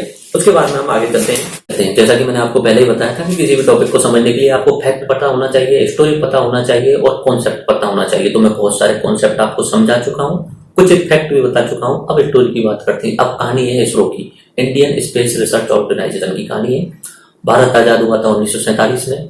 आजादी के बाद में पंडित जवाहरलाल नेहरू, जो थोड़ा बहुत आप बोल सकते हो लेफ्टिस्ट यानी साम्यवाद की तरफ विचारधारा रखते थे, पूर्ण रूप से साम्यवादी नहीं थे, समाजवादी थे, सोशलिस्ट थे, और वो USSR का समर्थन करते थे जो कि अपना साम्यवादी था। थोड़ा बहुत इंडिया का और USSR का अच्छा रिलेशन था, लेकिन वो इस बात को अच्छे तरीके से जानते थे कि हमें समय के साथ से चलना पड़ेगा, टेक्नोलॉजी को यूज करना पड़ेगा। तो उन्होंने अपने 2 दोस्तों को बुलाया जो टेक्नोलॉजी के मामले में अच्छे जानकार थे। एक व्यक्ति को बुलाया डॉक्टर होमी जहांगीर बाबा और दूसरे व्यक्ति को बुलाया डॉक्टर विक्रम साराभाई। डॉक्टर विक्रम साराभाई, एक व्यक्ति हुए डॉक्टर होमी जहांगीर बाबा और दूसरे व्यक्ति हुए डॉक्टर विक्रम साराभाई। इंडिया को आगे आने वाले समय पे 2 चीजों में बहुत आगे निकलना चाहिए, जरूरी है, क्योंकि अगर हम उस टेक्नोलॉजी में नहीं गए तो पूरा विश्व हमसे आगे निकल जाएगा और हम पिछड़ जाएंगे, जैसा कि आज के समय में पाकिस्तान के साथ हो रहा है। पाकिस्तान वाले तो हाईएस्ट इंडिया में घुसपैठ करने की कोशिश करते हैं, और जबकि इंडिया चांद तक पहुंच गया, तो उनकी सोच जैसी है उस हिसाब से रहेगी। बात डॉक्टर होमी जहांगीर बाबा थे, वो न्यूक्लियर साइंटिस्ट थे, परमाणु वाले साइंटिस्ट थे। तो उन्हें न्यूक्लियर जितने भी प्रोजेक्ट थे उन्हें बोला गया कि इंडिया में कोई ऐसा सिस्टम बनाओ, ऐसे इंस्टीट्यूशन बनाओ, ऐसे संस्थान बनाओ ताकि आगे इंडिया न्यूक्लियर टेक्नोलॉजी में बहुत आगे जा सके। और इधर डॉक्टर होमी जहांगीर बाबा को बोला गया कि इंडिया में ऐसा सिस्टम बनाओ, इंडिया में ऐसे संस्थान बनाओ ताकि इंडिया स्पेस टेक्नोलॉजी में पूरे विश्व में आगे निकल सके। ध्यान रखना, जो न्यूक्लियर प्रोग्राम है यानी परमाणु प्रोग्राम है, उनके जो जनक हैं वो डॉक्टर होमी जहांगीर बाबा हैं, और अंतरिक्ष प्रोग्राम के जो जनक हैं डॉक्टर विक्रम साराभाई। परमाणु को छोड़ देते हैं, हम अपने अंतरिक्ष पे बात कर रहे थे। नहीं, बस ये याद रखने वाली बात है, आप याद रखना डॉक्टर होमी जहांगीर बाबा हैं, वो अपने भारत के परमाणु प्रोग्राम के जनक हैं। Father of Indian nuclear program doctor Homi Jehangir Bhabha, father of Indian space technology doctor Vikram Sarabhai. बात डॉक्टर विक्रम साराभाई की चल रही है। डॉक्टर विक्रम भाई साराभाई ने अपनी कमेटी वगैरह बना के उन्होंने 1969 में, जब तक पंडित जवाहरलाल नेहरू की डेथ हो चुकी थी, 15 अगस्त 1969 में इसरो की स्थापना करवा दी, इंडियन स्पेस रिसर्च ऑर्गेनाइजेशन, और खुद उसके उस समय चेयरमैन थे। उसके बाद दूसरे आए और उनमें से धीरे धीरे कुछ एक इंपॉर्टेंट होते गए, जैसे सतीश धवन जी, उसके बाद में अब्दुल कलाम जी। ये 3-4 नाम बहुत ज्यादा इंपॉर्टेंट हो जाते हैं अपनी स्पेस टेक्नोलॉजी के मामले में, डॉक्टर विक्रम साराभाई, सतीश धवन और अब्दुल कलाम जी। उसके बाद 1972 में डिपार्टमेंट ऑफ स्पेस की स्थापना की गई, यानी अंतरिक्ष डिपार्टमेंट की स्थापना की गई जो डायरेक्टली प्रधानमंत्री के कंट्रोल में आता है, यानी कोई अलग से मंत्रालय नहीं बनाया गया। ऐसे ही न्यूक्लियर प्रोग्राम भी जो होता है वो डायरेक्टली प्रधानमंत्री के कंट्रोल में आता है। न्यूक्लियर प्रोग्राम डायरेक्टली प्रधानमंत्री के कंट्रोल में, और स्पेस प्रोग्राम जो है वो डायरेक्टली प्रधानमंत्री के कंट्रोल में आता है। ठीक है, तो उनके लिए कोई अलग मंत्रालय नहीं है। अगर एग्जाम में पूछा जाए कि अंतरिक्ष टेक्नोलॉजी के लिए कौन सा मंत्रालय काम करता है, डायरेक्ट पीएम के कंट्रोल में होते हैं। पीएमओ जिसे बोला जाता है, प्राइम मिनिस्टर ऑफिस, उसके डायरेक्ट कंट्रोल में होते हैं। इसकी शुरुआत में जो एम थे वो कम्युनिकेशन यानी अपना दूरसंचार का, टीवी ब्रॉडकास्टिंग का, मीटियोलॉजी जिसे अपना मौसम विज्ञान बोला जाता है, और रिमोट सेंसिंग यानी सुदूर संवेदन, छोटे छोटे लेवल पे रिमोट सेंसिंग करना यानी खनिजों की खोज करना, रेस्क्यू ऑपरेशन चलाना, यानी जूम इन जूम आउट वाला कैमरा यूज करना। उसके बाद में भारत ने सैटेलाइट बनाया। इसरो ने अपना हेडक्वार्टर अपना बेंगलुरु में बना लिया था। बेंगलुरु में साइंटिस्टों ने मिलकर 1969 में इसरो बना था, हेडक्वार्टर बेंगलुरु में बना लिया। साइंटिस्टों ने मिलकर अपना प्रथम सैटेलाइट बना लिया और सैटेलाइट का नाम हो गया आर्यभट्ट। ये एक तरीके से मान सकते हो प्रायोगिकल एक्सपेरिमेंटल सैटेलाइट बनाया था उन्होंने। अब सैटेलाइट तो बना लिया, सैटेलाइट इधर की साइड में, लॉन्च व्हीकल अभी नहीं बना पाए। लॉन्च व्हीकल बनाने के लिए अभी हमारे पास टेक्नोलॉजी नहीं आई है और पैसे भी ज्यादा खर्च हो रहे थे, सरकार उतने पैसे नहीं दे पा रही थी। तो लॉन्च व्हीकल भी बनाया, तो आर्यभट्ट को तो लॉन्च करना है, सैटेलाइट तो बना लिया। तो आर्यभट्ट को लॉन्च करने के लिए हम चले जाते हैं USSR, United Soviet socialist Republic, आज के समय पे रूस के पास जाते और रूस आर्यभट्ट को लॉन्च करता है। तो भारत का प्रथम सैटेलाइट जो था वो आर्यभट्ट था। अभी भारत का लॉन्च व्हीकल नहीं आया है अभी तक, सिर्फ उपग्रह आया है जो यूएसएसआर की मदद से लॉन्च किया जा रहा है। उसके बाद में भारत ने रोहिणी नाम के सैटेलाइट को, रोहिणी नाम का एक सैटेलाइट बनाया। उस सैटेलाइट को 1980 में यहाँ पे SLV-3 नाम से एक अपना लॉन्च व्हीकल भी बना लिया। SLV-3 इसलिए कि वो पहले एक दो जो है वो फेल हो चुके होंगे। तो SLV-3 को रोहिणी नाम का एक सैटेलाइट था, रोहिणी उपग्रह, उसे SLV-3 के ऊपर बिठाया गया और पहली बार इंडियन लॉन्च व्हीकल के द्वारा पहला सैटेलाइट लॉन्च किया गया। तो एग्जाम में पूछा जाता है भारत का प्रथम सैटेलाइट कौन था? आर्यभट्ट था। आर्यभट्ट के बाद में और 2-3 आए थे, अपना भास्कर भी आया था और उन्हें दूसरे देशों की सहायता से लॉन्च किया जा रहा था। लेकिन पहला भारत का जो लॉन्च व्हीकल आया है यानी प्रक्षेपण यान जो आया वो SLV सैटेलाइट लॉन्च व्हीकल 3, इस पर किसको बिठाकर भेजा जा रहा है? रोहिणी नाम के सैटेलाइट को बिठा करके भेजा जा रहा है। उसके बाद में तो इंडिया इतने आगे निकलता चला गया टेक्नोलॉजी में, स्पेस टेक्नोलॉजी में, कि आज के समय पे विश्व के टॉप 3 और टॉप 4 में शामिल हो गया है। USA space agency of Europe की पूरा स्पेस एजेंसी सब देशों को मिला के होती है, चाइना एंड इंडिया, इस तरीके से इंडिया बहुत आगे हो गया है, टॉप 4 में आ गया है। मंगलयान तो इंडिया ने पहली बार में सक्सेस कर लिया, विश्व में किसी ने भी पहली बार में मंगलयान सफल नहीं पहुंचा पाया था। उसके बाद में बात करते हैं कि इंडिया ने बहुत सारे बना दिए। अब तो लॉन्च व्हीकल की लाइन लगा दी गई है, लॉन्च व्हीकल और सैटेलाइट यानी उपग्रह, अंतर समझ में आ गया होगा। अभी तो SLV के बाद में ASLV आ गया, ऑगमेंटेड सैटेलाइट लॉन्च व्हीकल। उसके बाद में PSLV आ गया, पोलर सैटेलाइट लॉन्च व्हीकल, जिसे मैंने बताया था पोलर के चारों तरफ घुमाने के लिए जो सैटेलाइट भेजे जाएंगे वो PSLV। उसके बाद में GSLV आ गया, उसके बाद में GSLV Mark 3, ये इंपॉर्टेंट है एग्जाम की दृष्टि से, इसके पूछे जाने के चांस ज्यादा हैं।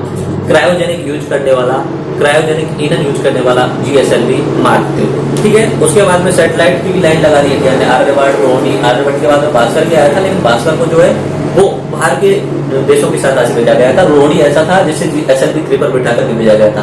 उसके बाद में तो इंडिया ने लाइन लगा दी इनसेट नाम से, उसके बाद में एक्सप्रोसैट नाम से, ये सैटेलाइट है इंडिया के। उसके बाद में गगन नाम से, इन सब का अलग अलग मैं यूज बताऊंगा आपने, ठीक है। ये सैटेलाइट्स हैं गगन नाम से, IRNS, ये सबसे इंपॉर्टेंट जो अभी आज के समय पे इंपॉर्टेंट है, एग्जाम में भी इसके पूछे जाने के चांस ज्यादा है, ये याद रखना। IRNS इंपॉर्टेंट है, GSLV एग्जाम में फुल चांस है इनके पूछे जाने के। Indian regional navigational satellite system, जिसे अपना देसी भाषा में नाविक बोला जाता है। उसके अलावा इंडिया ने ये तो अपने सैटेलाइट उपग्रह भेजना, उसके अलावा इंडिया ने स्पेस में खोज करने के लिए अपने मिशन भेजे। अब सैटेलाइट तो क्या है कि पृथ्वी के चारों ओर घूमेंगे जाकर के, वो होता है। अगर हमें चंद्रमा पे कुछ खोज करना है तो हमें चंद्रमा पर स्पेशली भेजना पड़ेगा। तो चंद्रमा पर भेजने के लिए चंद्रयान फैक्ट नाम से अपना सैटेलाइट भेजा। मंगल पे कुछ खोजना है तो उसके लिए मंगलयान नाम से कुछ भेजा गया, ठीक है, मंगलयान नाम से भेजा गया। उसके बाद में अगर हमें सूर्य के बारे में कुछ खोज करनी है तो अपनी इसरो का प्लान चल रहा है आदित्य नाम से, अभी कोई डेट फिक्स नहीं है कब तक भेजा जाएगा। आदित्य नाम से एक प्लान बनाया जा रहा है यानी प्रोग्राम बनाया जाता है सूर्य की स्टडी करने के लिए, आदित्य नाम से भेजा जाएगा। उसके अलावा इसरो ने इंडियन गवर्नमेंट से अनुमति मांगी थी कि हम अंतरिक्ष में मनुष्य को भी भेजना चाहते हैं। अमेरिका और यूएसएसआर तो कब के भेज चुके हैं, नील आर्मस्ट्रॉन्ग वगैरह, अपना राकेश शर्मा भी अमेरिका की मदद से गया, कल्पना चावला भी अमेरिका के नासा के थ्रू गई, अपना सुनीता विलियम्स भी नासा के थ्रू गई। तो इंडिया भी चाहता है कि हम अपने स्पेस प्रोग्राम से मनुष्य को अंतरिक्ष में भेजें। तो इसरो ने गवर्नमेंट से बोला था कि इसमें खर्चा आने वाला है 10-12 हजार करोड़ रुपए। पिछले 3-4 साल से गवर्नमेंट ने अप्रूव नहीं किया है। अभी मैंने सुना है अभी 4-5 दिन पहले गवर्नमेंट ने अप्रूव कर दिया है। डेट फिक्स नहीं है, 2025 और 26 तक अपना ISRO, Indian space research organisation, मनुष्य को भी अंतरिक्ष में भेज सकता है। तो ये पूरा आप देख सकते हैं। एक और इम्पोर्टेंट चीज जो एग्जाम की दृष्टि से इम्पोर्टेंट है, इनके पार्ट चलते रहते हैं। एक बार भेजा गया, दूसरी बार भेजा गया, इस तरीके से भेजे जाते रहते हैं, ये इस तरीके से भेजे जाते रहते हैं उपग्रह। तो पहला बार भेजा गया, सक्सेस हो गया तो फर्स्ट नाम दे दिया, सेकंड बार। तो ऐसे ही एक PSLV 37 नाम से, PSLV 37 नाम से एक लॉन्च व्हीकल भेजा गया था, रॉकेट भेजा गया जिसपे 105 उपग्रह भेजे गए थे। ऐसे 105 उपग्रह कितने भी भेजे जा सकते हैं, ठीक है। शुरुआत में एक भेजे जाते थे, अब संख्या बढ़ा दी जाती है। ये अपना 2017 में लास्ट ईयर भेजा गया था। तो याद रखना कि अब उसमें उपग्रह के नाम तो पूछ नहीं सकता है 105 है, ये पूछ सकता है कि कौन सा यान था, उसका नाम याद रख लेना, PSLV 37। एग्जाम की दृष्टि से इंपॉर्टेंट हो गया ये PSLV 37, 105 उपग्रह भेजे, ये वर्ल्ड रिकॉर्ड है अपना इंडिया, ठीक है। उसके बाद में GSLV Mark 3 ये मैंने बताया था, क्रायोजेनिक इंजन यूज करने वाला ये। उसके बाद में मैंने इंपॉर्टेंट ये बताया था IRNS। उसके बाद में चंद्रयान इंपॉर्टेंट है, मंगलयान इंपॉर्टेंट है, ये दो ज्यादा इंपॉर्टेंट है। धीरे धीरे हम आगे बात करते चलते हैं, ठीक है। अब मैंने 2-3 नाम ये अपना स्क्रीन पर देख लीजिए। इसरो ने कौन कौन से लॉन्च व्हीकल बना रहा है और कौन कौन से सैटेलाइट बना रहा है। SLV, ASLV satellite launch vehicle, SLV, ASLV augmented satellite launch vehicle, PSLV polar satellite launch vehicle, GSLV geosynchronous satellite launch vehicle, GSLV Mark 3 यानी जो क्रायोजेनिक इंजन वाला यूज करने वाला है वो। उसके बाद में इधर की साइड में सैटेलाइट देख लीजिए, आर्यभट्ट भेजा, भास्कर भेजा, रोहिणी भेजा। उसके बाद में एजुसैट, एस्ट्रोसैट, इनसैट, गगन, IRNS, चंद्रयान, मंगलयान, आदित्य, ये मिशन है। चंद्रयान और मंगलयान भेजे जा चुके हैं और आदित्य जो आगे आने वाले समय पे काम करने वाला है। तो अपना इसरो के ऊपर होता है डिपार्टमेंट ऑफ स्पेस और डिपार्टमेंट ऑफ स्पेस के ऊपर होता है अपना प्रधानमंत्री। PM के नीचे अंडर में आता है 1972 में बना हुआ DOS डिपार्टमेंट ऑफ स्पेस, और DOS के अंडर में आता है ISRO, Indian space research organisation. तो इसरो का जो हेडक्वार्टर है वो अपना बेंगलुरु में है, मैं बता चुका हूं। अब बात आती है कि सैटेलाइट भेजे कहां से जा रहे हैं। सैटेलाइट बना लिए और लॉन्च व्हीकल भी बना लिया। शुरुआत में इंडिया के पास लॉन्च व्हीकल नहीं थे, लेकिन बना तो लिए, अब भेजे कहां से जाएंगे। तो लॉन्च व्हीकल को भेजे जाने के लिए अपने इंडिया में 2 जगह सबसे ज्यादा इंपॉर्टेंट है। मैप पे ज्यादा ध्यान मत देना, आप जैसा भी बने वैसा देख लेना, ओके। ये अपना इंडिया मैंने आपको बना दिया। केरल में तिरुवनंतपुरम के पास में थुम्बा नामक एक जगह है, थुम्बा नामक एक जगह है। वहां पर अपना विक्रम साराभाई स्पेस स्टेशन है, विक्रम साराभाई स्पेस स्टेशन है, ठीक है। यहां पर लॉन्च व्हीकल बनाए जाते हैं लॉन्च व्हीकल, जैसा कि मैंने बताया था GSLV, PSLV, यहाँ पे लॉन्च व्हीकल बनाए जाते हैं। यहाँ पे बेंगलुरु में इसरो का हेडक्वार्टर है, यहाँ पे सैटेलाइट बनाए जाते हैं और सैटेलाइट हम और आप भी बना सकते हैं, ठीक है। सैटेलाइट हम और आप भी बना सकते हैं। इसरो की एक विंग है एंट्रिक्स नाम से, जिसका नाम है एंट्रिक्स से संपर्क करो आप, उनसे बोलो कि हमें अपना सैटेलाइट भेजना है। एंट्रिक्स आपसे बोलेगा कि इतने रुपए लगेंगे, आप भेज सकते हो। एंट्रिक्स एक वेबसाइट है या इसरो का पार्ट है, उससे आप संपर्क करके आप अपना सैटेलाइट भेज सकते हो इसरो के माध्यम से। आपने कोई भी सैटेलाइट बना दिया, आपको अच्छा लग रहा है, भेजना है मुझे, जैसे कि मैंने बताया था एक बच्चे ने छोटा सैटेलाइट भेज दिया, तो एंट्रिक्स से संपर्क करके आप भेज सकते हो। उसके बाद में यहाँ पे आंध्र प्रदेश में इस जगह पे एक जगह है, उस जगह का नाम है श्रीहरिकोटा आंध्र प्रदेश में, ठीक है। और उसका नाम होता है, नॉर्मली SHR बोला जाता था, श्रीहरिकोटा रेंज बोला जाता था उसे, लेकिन अभी बाद में उसका नाम बदल कर दिया गया है Satish Dhawan space station, SDSD। तो यहां से नॉर्मली ज्यादातर जो लॉन्च किए जाते हैं वो यहां से किए जाते हैं, ठीक है। जितने भी मिसाइल या जितने भी रॉकेट भेजे जाते हैं नॉर्मली यहां से भी भेजे जाते हैं, बनाने के बाद में कुछ एक यहां से भी भेजे जाते हैं। शुरुआत में थुम्बा से भेजे जाते थे, लेकिन आज के समय पे सबसे ज्यादा जो भेजे जाते हैं वो यहां से भेजे जाते हैं, श्रीहरिकोटा से। तो लॉन्चिंग के लिए 2 जगह इंपॉर्टेंट हो जाती है, एक हो जाता है थुम्बा और एक हो जाता है श्रीहरिकोटा। श्रीहरिकोटा कहाँ पे, आंध्र प्रदेश में, और थुम्बा कहाँ पे, अपना केरल में, तिरुवनंतपुरम में। आ गया मेरे हिसाब से आपको समझ में। तुम्बा, श्रीहरिकोटा। बाकी इंपॉर्टेंट पैलेस बेंगलुरु में इसका हेडक्वार्टर है। बाकी एक दो जगह और इंपॉर्टेंट है। इसरो के 6 अलग अलग डिपार्टमेंट है। एक अहमदाबाद में काम करता है, कोई नई चीज बनाता है। इस तरीके से अलग अलग जगह पे इंपॉर्टेंट, लेकिन ये 3 चीज याद रखना। अच्छा, ये बात चल रही है तो एक जगह का और नाम मैं बता देता हूँ, क्योंकि वैज्ञानिकों के नाम की बात चली थी। ये तुम्बा है, ये श्रीहरिकोटा है। इसके साथ साथ में अपने उड़ीसा में, उड़ीसा के पास में ही ये समुद्र में होते हैं, ये द्वीप होते हैं। नॉर्मली ये द्वीपों से भेजा जाता है। तुम्बा एक्चुअली में अंडर में नहीं है, थोड़ा सा बाहर है, 10-20 किलोमीटर समुद्र के द्वीप होता है, द्वीपों से भेजा जाता है। जैसे श्रीहरिकोटा है, ये भी एक छोटा सा द्वीप है, ऑन धरती पे नहीं है, द्वीप है। उसके बाद में यहाँ से उड़ीसा से करीब 50 किलोमीटर दूर, थोड़ा सा उड़ीसा, यहाँ पे उड़ीसा से 50 किलोमीटर दूर एक द्वीप है जिसका नाम है व्हीलर आइलैंड। व्हीलर, पुराने समय पे जिसे व्हीलर आइलैंड, ठीक है, व्हीलर द्वीप बोला जाता था। यहां से इंडिया नॉर्मली जो मिसाइलों का परीक्षण किया जाता था वो यहां से करता था। यहां से समुद्र में भेजी और समुद्र में जाके चेक कर लेता था कि सक्सेसफुल हुई या अनसक्सेसफुल हुई। जैसे अग्नि का अगर सक्सेसफुल करना है आपको परीक्षण, तो यहाँ पे ले जाएंगे और यहाँ से समुद्र की तरफ में दागी जाती है उन मिसाइलों को, तो यहाँ से वो परीक्षण किया जाता था। ये मैंने इसलिए बताया कि अब्दुल कलाम जी की डेथ के बाद में इस द्वीप का नाम जो हो गया अब्दुल कलाम आजाद, अब्दुल कलाम द्वीप हो गया इसका, अब्दुल कलाम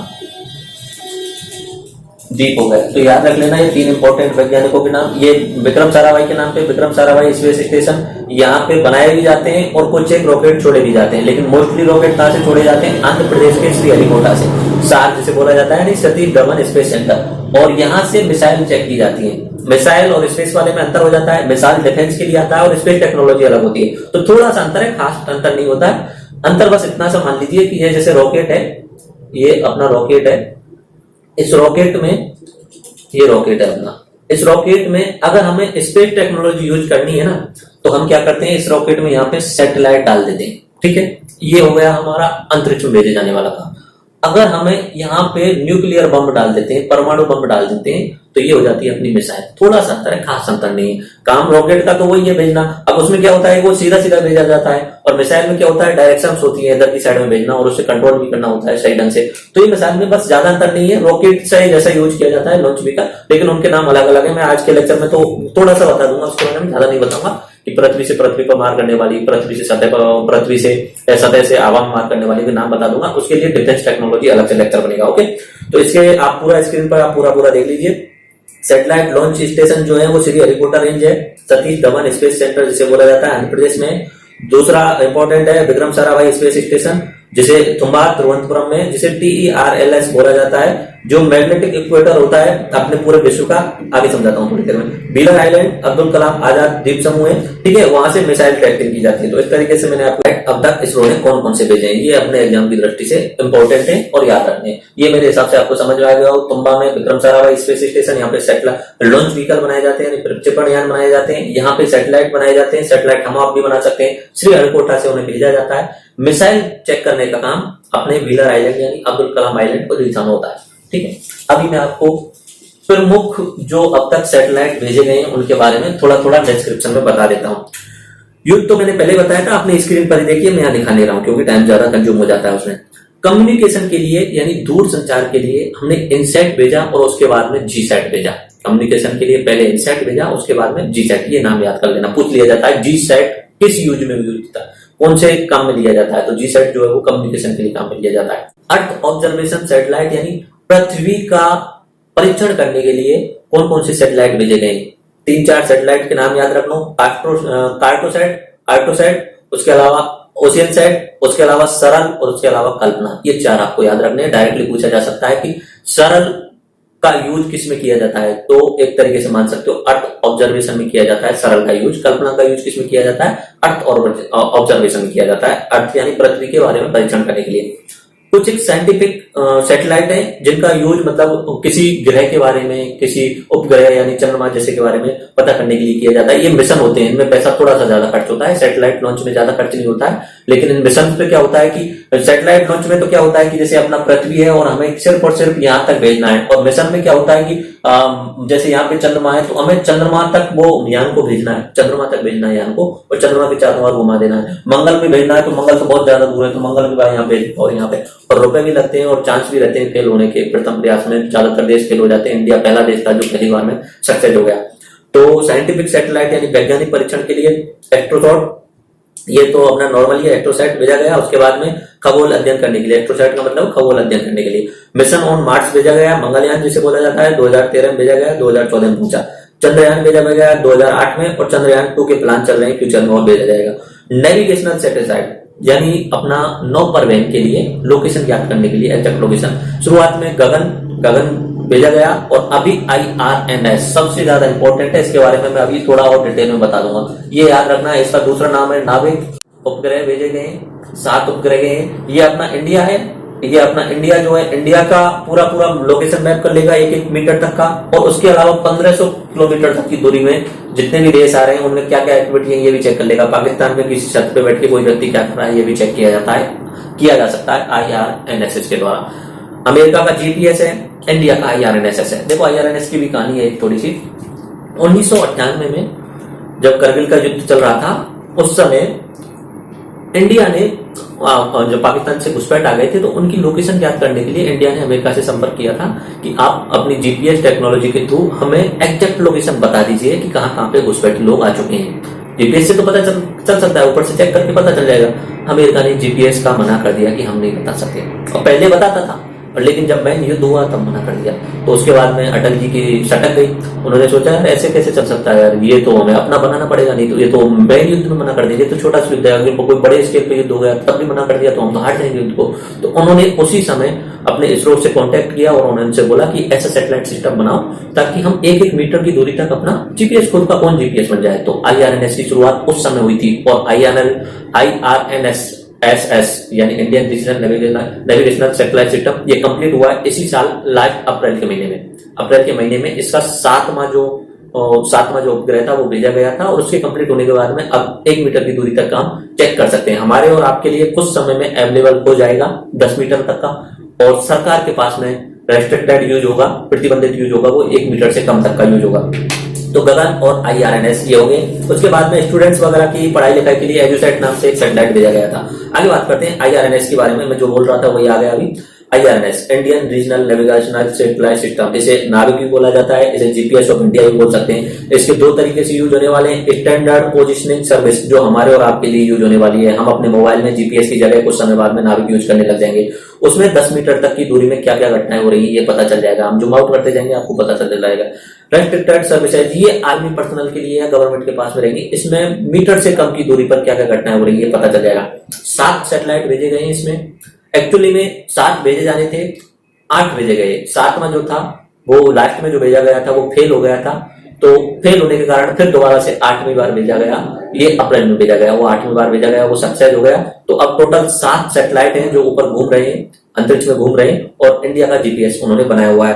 तो इन 7 में से 3 जियो स्टेशनरी हैं और 4 जियो सिंक्रोनस हैं। जियो स्टेशनरी स्थित होते हैं, जियो सिंक्रोनस समय के साथ में थोड़ा बहुत चेंज हो जाते हैं। उसके अलावा नाविक जो है वो अपना, ये इसका फुल फॉर्म में बता देता हूँ, नेविगेशनल विद इंडियन कंसलेशन। ये अपना शुरुआत में तो IRNSS बोला जा रहा था इसे, नरेंद्र मोदी जी ने अपना इसका नाम नाविक रख दिया, नेविगेशन विद इंडियन कंसलेशन। ये इसका जो फाइनल भेजा गया था वो 12 अप्रैल 2008 को IRNS 1I बोला भेजा गया था, और इसे जो भेजा गया था PSLV C41 के द्वारा भेजा गया था। तो ये आपको याद रखना है कौन सा वाहन यूज किया गया था लास्ट वाले में, तो ये सबसे ज्यादा इंपॉर्टेंट है क्योंकि ये अभी हुआ है अप्रैल के महीने में हुआ है, लास्ट अप्रैल के महीने में 12 अप्रैल 2018 को। तो इसमें ये पूछे जाने के चांस है कि जो वाहन यूज किया गया था वो कौन सा था, PSLV C41, ये इसके वाहन का नाम है, ये याद रख लेना। उसके अलावा ये सैटेलाइट जो 7वां सैटेलाइट भेजा गया था इसका क्या नाम था, इसका नाम है IRNSS 1I। आई कैसे हुआ, ऐसे चला ABCDEFGHI, पहला दूसरा तीसरा चौथा पांचवा छठवां सातवां आठवां पता नहीं बीच में एक आधा एक्स्ट्रा रख लिया गया है कुछ काम के लिए। तो ये अपना 7वां परीक्षण जो किया गया वो 8वां है। इनमें से एक जो सैटेलाइट है वो अपनी पृथ्वी पर यूज किया जाता होगा नीचे लेवल के, तो नॉर्मली 7 है। ये आई का मुझे फिक्स पता नहीं चल रहा है, पर ये आई इसीलिए है, शुरुआत में ABCD इस तरीके से भेजे गए थे। IRNS-1I नाम याद रख लेना, जो लास्ट में भेजा गया। 2 इंपॉर्टेंट हो गए, इसका नाम बताओ उपग्रह का और जिससे भेजा गया है उसका नाम बताओ, ये इंपॉर्टेंट हो जाता है। उसके बाद बात करते हैं मिशन ऑन मार्स, मंगलयान। आपको मैं बता ही चुका हूं मंगलयान वाली जो कहानी है। 5 नवंबर 2013 को शुरुआत की गई थी और 24 सितंबर 2014 को वो मंगल पर जाकर के पहुंचा था। ये इसमें जो वाहन यूज किया गया था वो मंगलयान का याद रखना, PSLV C-25 याद रख लेना। ये मंगलयान पर पहुंचाने के लिए जो वाहन यूज किया गया था PSLV C-25 यूज किया गया था। पहली बार में सफलता मिली थी, सबसे सस्ता था, ठीक है, और वहां पे जाकर के अच्छे तरीके से काम कर रहा है। अभी मैंने इसरो की वेबसाइट से एक तरीके से सारी चीजें कंप्लीट हो गई हैं। इसरो की वेबसाइट से मैंने फ्रीक्वेंटली आस्क्ड क्वेश्चन जो है वो आपके लिए लिए हैं। आप जाकर के ISRO frequently asked question search कर सकते हो, इसरो FAQ, तो उसमें बहुत सारे क्वेश्चन हैं और ये डायरेक्टली सवाल में पूछे जाते हैं। यूपीएससी तो क्या करता है, अपने आरपीएससी का तो पता नहीं क्या करता है क्या नहीं करता। यूपीएससी तो क्या करता है, जो बड़ी बड़ी वेबसाइट होती है जैसे नासा की वेबसाइट, उसका फ्रीक्वेंटली आस्क्ड क्वेश्चन है, उनमें से किसी एक क्वेश्चन को उठा के डायरेक्टली रख देता है अपने सवाल में। यूपीएससी प्रीलिम्स में ऐसा ही करता है, डायरेक्टली रख देता है। आरपीएससी का पता नहीं कैसे, लेकिन तो मैंने फ्रीक्वेंटली आस्क्ड क्वेश्चन जो इंपॉर्टेंट सवाल है वो आपके लिए दोबारा से रख दिए हैं और सारे आपको रिवाइज हो जाएंगे। देखिए अपनी स्क्रीन पर देखते चलिए। इसरो की फुल फॉर्म क्या है, Indian space research organisation. Founding father कौन है इसरो के, doctor Vikram Sarabhai. Founding father कौन है न्यूक्लियर प्रोग्राम के, डॉक्टर होमी जहांगीर बाबा। उसके बाद में इसरो की स्थापना कब हुई, 15 अगस्त 1969 को। डिपार्टमेंट ऑफ स्पेस कब बना, DOS कब बना, 1972 को। मेन ऑब्जेक्ट क्या था इसरो का, इसरो का मुख्य उद्देश्य क्या था, to develop space technology and its application to various national needs. बहुत सारी राष्ट्रीय जो आवश्यकता है, जैसे कि मैंने बताया था, आपात प्रबंधन में काम आने वाला है, कृषि और खनिजों के सर्वेक्षण में काम आने वाला है। आजकल तो इसका यूज किया भी जाने लगा है। कृषि में अगर कहीं पे भी फसल नष्ट हो गई है तो सैटेलाइट से ऊपर कैमरा लगाओ, चेक करो कि कहां पे फसल नष्ट हो गई है, कितना मुआवजा देना चाहिए, इसमें सैटेलाइट का यूज किया जा सकता है। उसके अलावा अपना कहीं पे पानी सूख गया है, कहीं कोई बड़ी झील है पता नहीं चल रहा है, तो उसे पता, जैसे अरल झील, तो ऊपर से सैटेलाइट से जब देखते हैं तो पता चलता है कि पानी सूख रहा है, बिल्कुल सूखी दिख रही है वो झील जो है। और आप भी यूज कर सकते हो गूगल सैटेलाइट जो है, गूगल मैप जो है, उसमें पुराना डाटा भी है। 2002 में देख सकते हो, 2003 से 2002 से अवेलेबल है उनके पास में डाटा। 2002 में जहां पे भी पानी था वहां पे, और आज के समय का 2018 का देखना, मोस्ट ऑफ दी जगह पे वो पानी की सुकुड़ता गया है। तो ये आप सैटेलाइट से, गूगल मैप से भी चेक कर सकते हो अपने कंप्यूटर में आसानी से। बहुत आसान है चेक करना। गूगल मैप पे जाना कंप्यूटर में और वहां पे 2002 सेट कर देना डेट, उसमें दिख जाएगा 2002 में आपका घर कहां पे नहीं था। एक्चुअली में ये यूज कर सकते हो आप, मैं तो खुद यूज करता था कि जैसे कि आपके गांव में 15 सालों में बहुत सारे चेंज हो गए, ठीक है, आपको पुरानी घटनाओं को याद करना है, पुरानी चीजों को याद करना है कि यार हमारा पुराने समय पे गांव कैसा था। गूगल मैप पे जाओ, समय सेट करो 2002 में जैसा आपका गांव था सेम टू सेम वैसा गांव मिल जाएगा। आपके गांव में उस समय 100 घर थे, 100 घर की पोजीशन मिल जाएगी। अभी आपके गांव में 150-200 घर हो गए तो अभी 150-200 घर हो जाएंगे, लेकिन 2002 में 100 घर थे तो 100 घर ही देखेंगे आपको। उस समय कौन सी खेती हो रही थी वो भी आपको पता चल जाएगा, ठीक है। तो ये अपना मेन ऑब्जेक्ट था अपना टेक्नोलॉजी का यूज करना। उसके बाद में मेट्रोलॉजी, मौसम विज्ञान में भी यूज बताया था मैंने, कम्युनिकेशन में भी यूज बताया था, एजुकेशन में भी यूज बताया था, टेलीमेडिसिन में भी यूज किया जा सकता है, चिकित्सा विज्ञान में भी इसका यूज किया जा सकता है। तो इस ऑब्जेक्ट को पहुंचने के लिए इसरो ने क्या क्या सैटेलाइट यूज किए, तो इसने 2 तरीके के सैटेलाइट चलाए। एक तो इनसैट चलाया जो कि कम्युनिकेशन के लिए और टेलीविजन के लिए और मेट्रोलॉजिकल सर्विस के लिए, इसरो ने अपनी वेबसाइट पे लिखा हुआ है, ठीक है। दूसरा चलाया IRS, resource monitoring and management बोला जाता है, Indian remote sensing satellite system, ठीक है। तो 2 हो गए। और इन्हें भेजने के लिए क्या यूज किया जाएगा, 2 तरीके के वाहन ज्यादातर यूज किए जाएंगे, PSLV और GSLV। PSLV polar satellite launch vehicle जो ध्रुवों के ऊपर घुमाएगा, GSLV जो स्टेशनरी हो जाएगा, चारों तरफ घुमाएगा। उसके बाद में ये सैटेलाइट बनाए कहां जाते हैं, सैटेलाइट जो बनाए जाते हैं वो बेंगलुरु में बताया था। सैटेलाइट का मैंने बताया था बेंगलुरु में हेडक्वार्टर है, वहां पे सैटेलाइट बनाए जाते हैं और हम भी बना सकते हैं, ठीक है। ये अपना, इसका नाम है आईसैक बोला जाता है, इसरो सैटेलाइट सेंटर आईसैक बेंगलुरु में। ये प्रक्षेपण यान कहां बनाए जाते हैं, ये रॉकेट कहां बनाए जाते हैं, लॉन्च व्हीकल कहां बनाए जाते हैं, ये लॉन्च व्हीकल मैंने बताया था केरल में तिरुवनंतपुरम में थुम्बा नामक जगह पर विक्रम साराभाई स्पेस स्टेशन है, वहां पे बनाए जाते हैं। उसके बाद में रॉकेट कहां से लॉन्च किए जाते हैं, 2 जगह बताई थी स्पेशली, 2 जगह स्पेशली बताई थी। एक बताई थी थुम्बा जो विक्रम साराभाई स्पेस स्टेशन है वहां से भी लॉन्च किया जा सकता है। दूसरा बताया था मैंने श्रीहरिकोटा आंध्र प्रदेश वाला, मोस्ट ऑफ दी श्रीहरिकोटा से भेजे जाते हैं, थुम्बा से छोटे लेवल के साउंडिंग रॉकेट भेजे जाते हैं, ठीक है। उसके बाद में मैंने उसी समय एक चीज और बताई थी, व्हीलर आइलैंड, जहां से मिसाइलों का परीक्षण किया जाता है। मिसाइल थोड़ा सा अलग टेक्नोलॉजी आ जाती है, missile technology. How can I order satellite data, अगर मुझे सैटेलाइट डाटा चाहिए जो इसरो के पास में है वो कैसे ले सकता हूं, तो वेबसाइट है nrss.gov.in, इस वेबसाइट पे जाइए, उनसे बोलिए मुझे सैटेलाइट डाटा चाहिए अपनी वेबसाइट के लिए, मैं अपनी वेबसाइट पे इस जगह पे यूज करना चाहता हूं। या जैसे कि ओला वगैरह होती है, उबेर वगैरह होती है, वो भी सैटेलाइट के थ्रू ही चलती है, वो ऐसे थोड़ी चलती है। ओला में आप अपना सैटेलाइट जीपीएस ऑन करते हो तभी ओला काम करती है। आजकल पिज्जा डिलीवरी होती है, घर पे डिलीवरी होने लग गई है, तो वो सैटेलाइट के थ्रू काम करती है। ओला उबेर सब सैटेलाइट पे काम करेंगी। अगर कोई IRNS का यूज करना चाहता है तो IRNS से कॉन्टेक्ट करें, उनसे डाटा ले और अपना इंडियन बेस पे ओला या उबेर जैसा कुछ बना सकता है। तो आगे आने वाले समय पे जैसे ओला को इंडियन यूज करना चाहिए मेरे हिसाब से। Okay, why was Thumba selected for the rocket launching, rocket launching के लिए शुरुआत में थुम्बा को क्यों सेलेक्ट किया गया। देखो, थुम्बा की भी छोटी सी कहानी है। उस समय विक्रम साराभाई जी भी थे और अब्दुल कलाम भी शामिल थे। तो वो एक ऐसी जगह ढूंढ रहे थे अमेरिका की सहायता से जहां पे विश्व का मैग्नेटिक इक्वेटर पास होता हो, यानी चुंबकीय जिसे बोल सकते हो भूमध्य रेखा पास होती होगी। नॉर्मली जैसे अपनी ये पृथ्वी है, पृथ्वी के बीचों बीच में से हम बोलते हैं ये भूमध्य रेखा, लेकिन पृथ्वी जो है टिल्टेड है, झुकी हुई है, इस तरीके से झुकी हुई है। लेकिन जो पृथ्वी का चुंबकीय जो ध्रुव है वो थोड़ा सा और झुका हुआ है, इस तरीके से चुंबकीय ध्रुव इस तरीके से झुका हुआ है। तो वो ढूंढ रहे थे जहां से चुंबकीय ध्रुव पास हो रहा होगा। तो उन्हें केरल के पास में थुम्बा नामक जगह पे एक चर्च थी, वहां चर्च के पास में ऐसा लोकेशन मिला। तो चर्च वालों से बोला था, रिक्वेस्ट की थी, चर्च वालों ने कहा, चर्च के जो प्रीस्ट थे, पुजारियों ने कहा कि हम हमारे जो प्रार्थना घर में जो लोग आते हैं उनसे पूछेंगे कि हमें चर्च के पास की जो जमीन है वो देनी चाहिए। और कुछ समय बाद में उन्होंने पूछा और चर्च के पास वाले लोगों ने उन्हें अलाउ कर दिया। अगला सवाल आता है कि when was first rocket launch in India. देखो, पहला जो सैटेलाइट था वो आर्यभट्ट मैंने बता दिया था। पहला इंडिया का जो लॉन्च व्हीकल था वो मैंने आपको बताया था रोहिणी था, जो रूस की मदद से इंडिया ने भेजा था। पहला इंडिया का सैटेलाइट जो इंडियन लॉन्च व्हीकल की मदद से भेजा गया था, SLV-3 की मदद से भेजा गया था, उसका नाम था रोहिणी, ठीक है। लेकिन थुम्बा के बारे में मैंने अभी थोड़ी देर पहले बताया था आपको।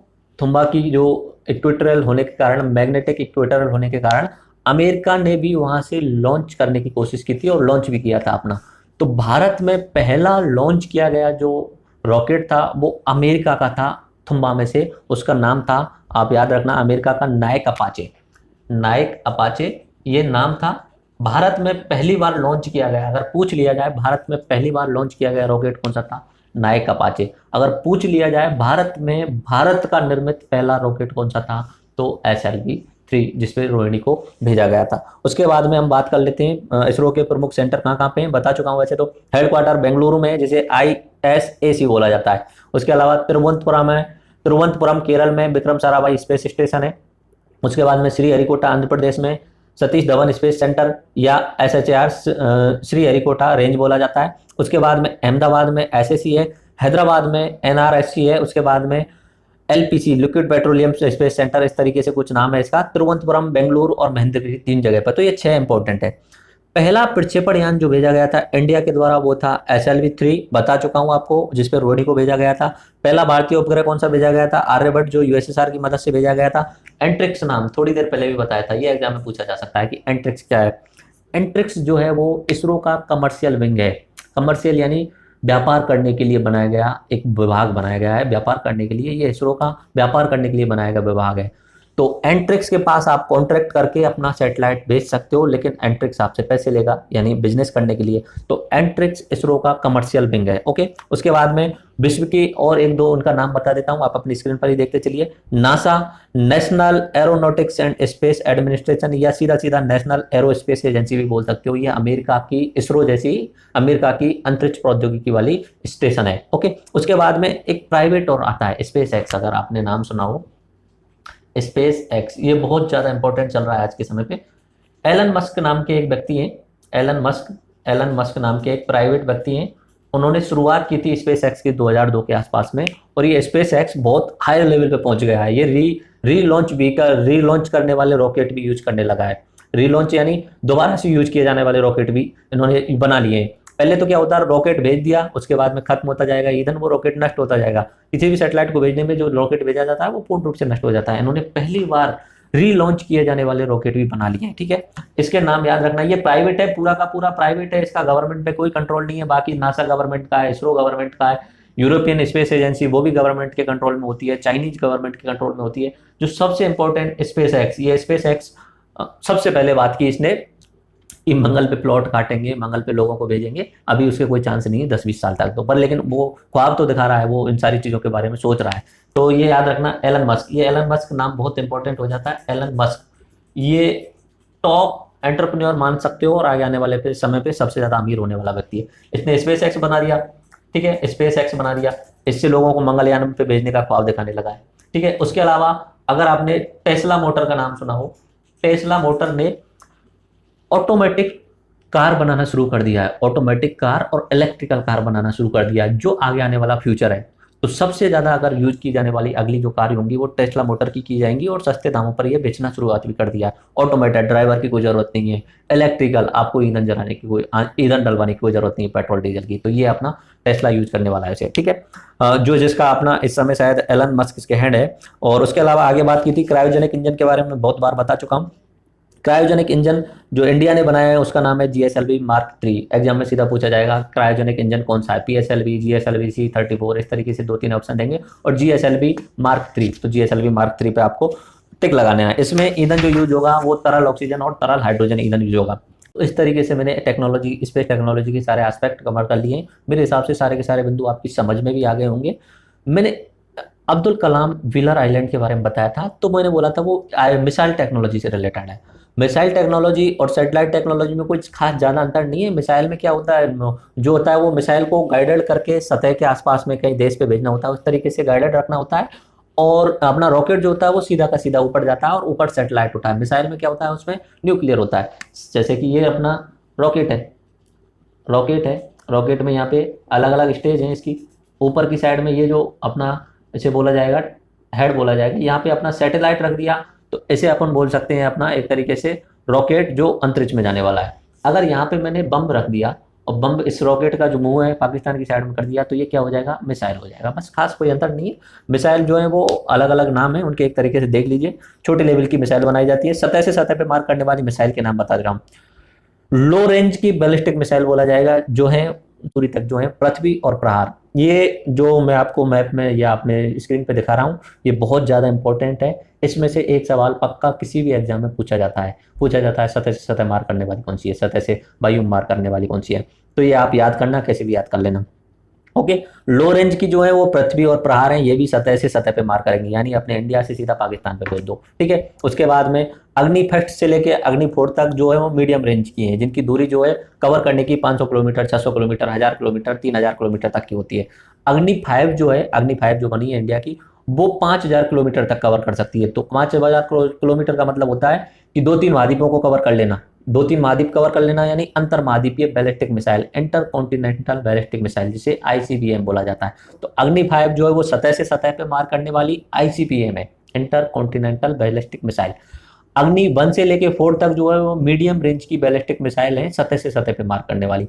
पृथ्वी और प्रहार जो है वो लो रेंज की है। उसके अलावा कुछ क्रूज मिसाइल होती हैं, ब्रह्मोस, निर्भय या धनुष, ये क्रूज मिसाइल हैं। उसके अलावा टैंक भेदी मिसाइल होती है, ये भी सतह से सतह पे मार करने वाली है, नाग है, अमोघ है, इस तरीके से टैंक भेदी मिसाइल है। अब बात करते हैं सतह से हवा में।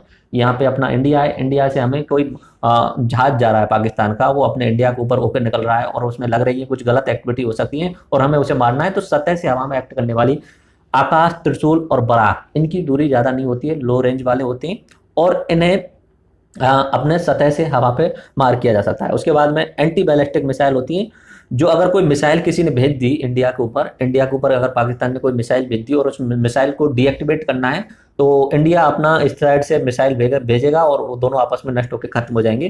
तो इसे बोला जाता है, दो हैं ये, पृथ्वी नाम से है एयर डिफेंस, पृथ्वी एयर डिफेंस नाम से है, दूसरा एडवांस एयर डिफेंस। अगर कोई देश अपने इंडिया पे कोई मिसाइल भेजता है और इंडिया को उस मिसाइल को खत्म करना है, तो ये दो यूज करेगा इंडिया, पृथ्वी एयर डिफेंस और एडवांस एयर डिफेंस। हवा से हवा पे मार करने वाली बहुत सारे ऐसा होता है कि जैसे वायुयान के थ्रू भेजा जाता है उन्हें, जैसे दो दो अलग अलग वायुयान में लड़ाई चल रही है, पाकिस्तान का वायुयान, इंडिया का वायुयान, अब इनमें दोनों में लड़ाई चल रही है, तो वायुयान से तो छोटे छोटे लेवल की भेजा नहीं जा सकता, तो वायुयान से यहाँ पे कोई वाहन वायुयान होगा एयरफोर्स का, उसमें मिसाइल फिट होती हैं, उन मिसाइलों को दाग करके सामने वाले वायुयान को नष्ट किया जा सकता है। तो हवा से हवा मार करने वाली है, उसके बाद में हवा से सतह पे, हवा पे वायुयान में वो मिसाइल फिट होगी और सतह पे जाके भेजा जा सकता है, ठीक है, तो वो यूज किया जा सकते हैं। तो ये मैंने बहुत सारी चीजें आपको एस्पेक्ट कवर कर ली हैं और एक बार में पूरा का पूरा आपको रिवाइज कराने वाला हूँ। अपना इंडेक्स देख लीजिए। अंतरिक्ष प्रौद्योगिकी का मतलब बताया था मैंने, विश्व में अंतरिक्ष प्रौद्योगिकी की शुरुआत कहाँ से हुई थी, स्पेस टेक्नोलॉजी के यूज बताए थे।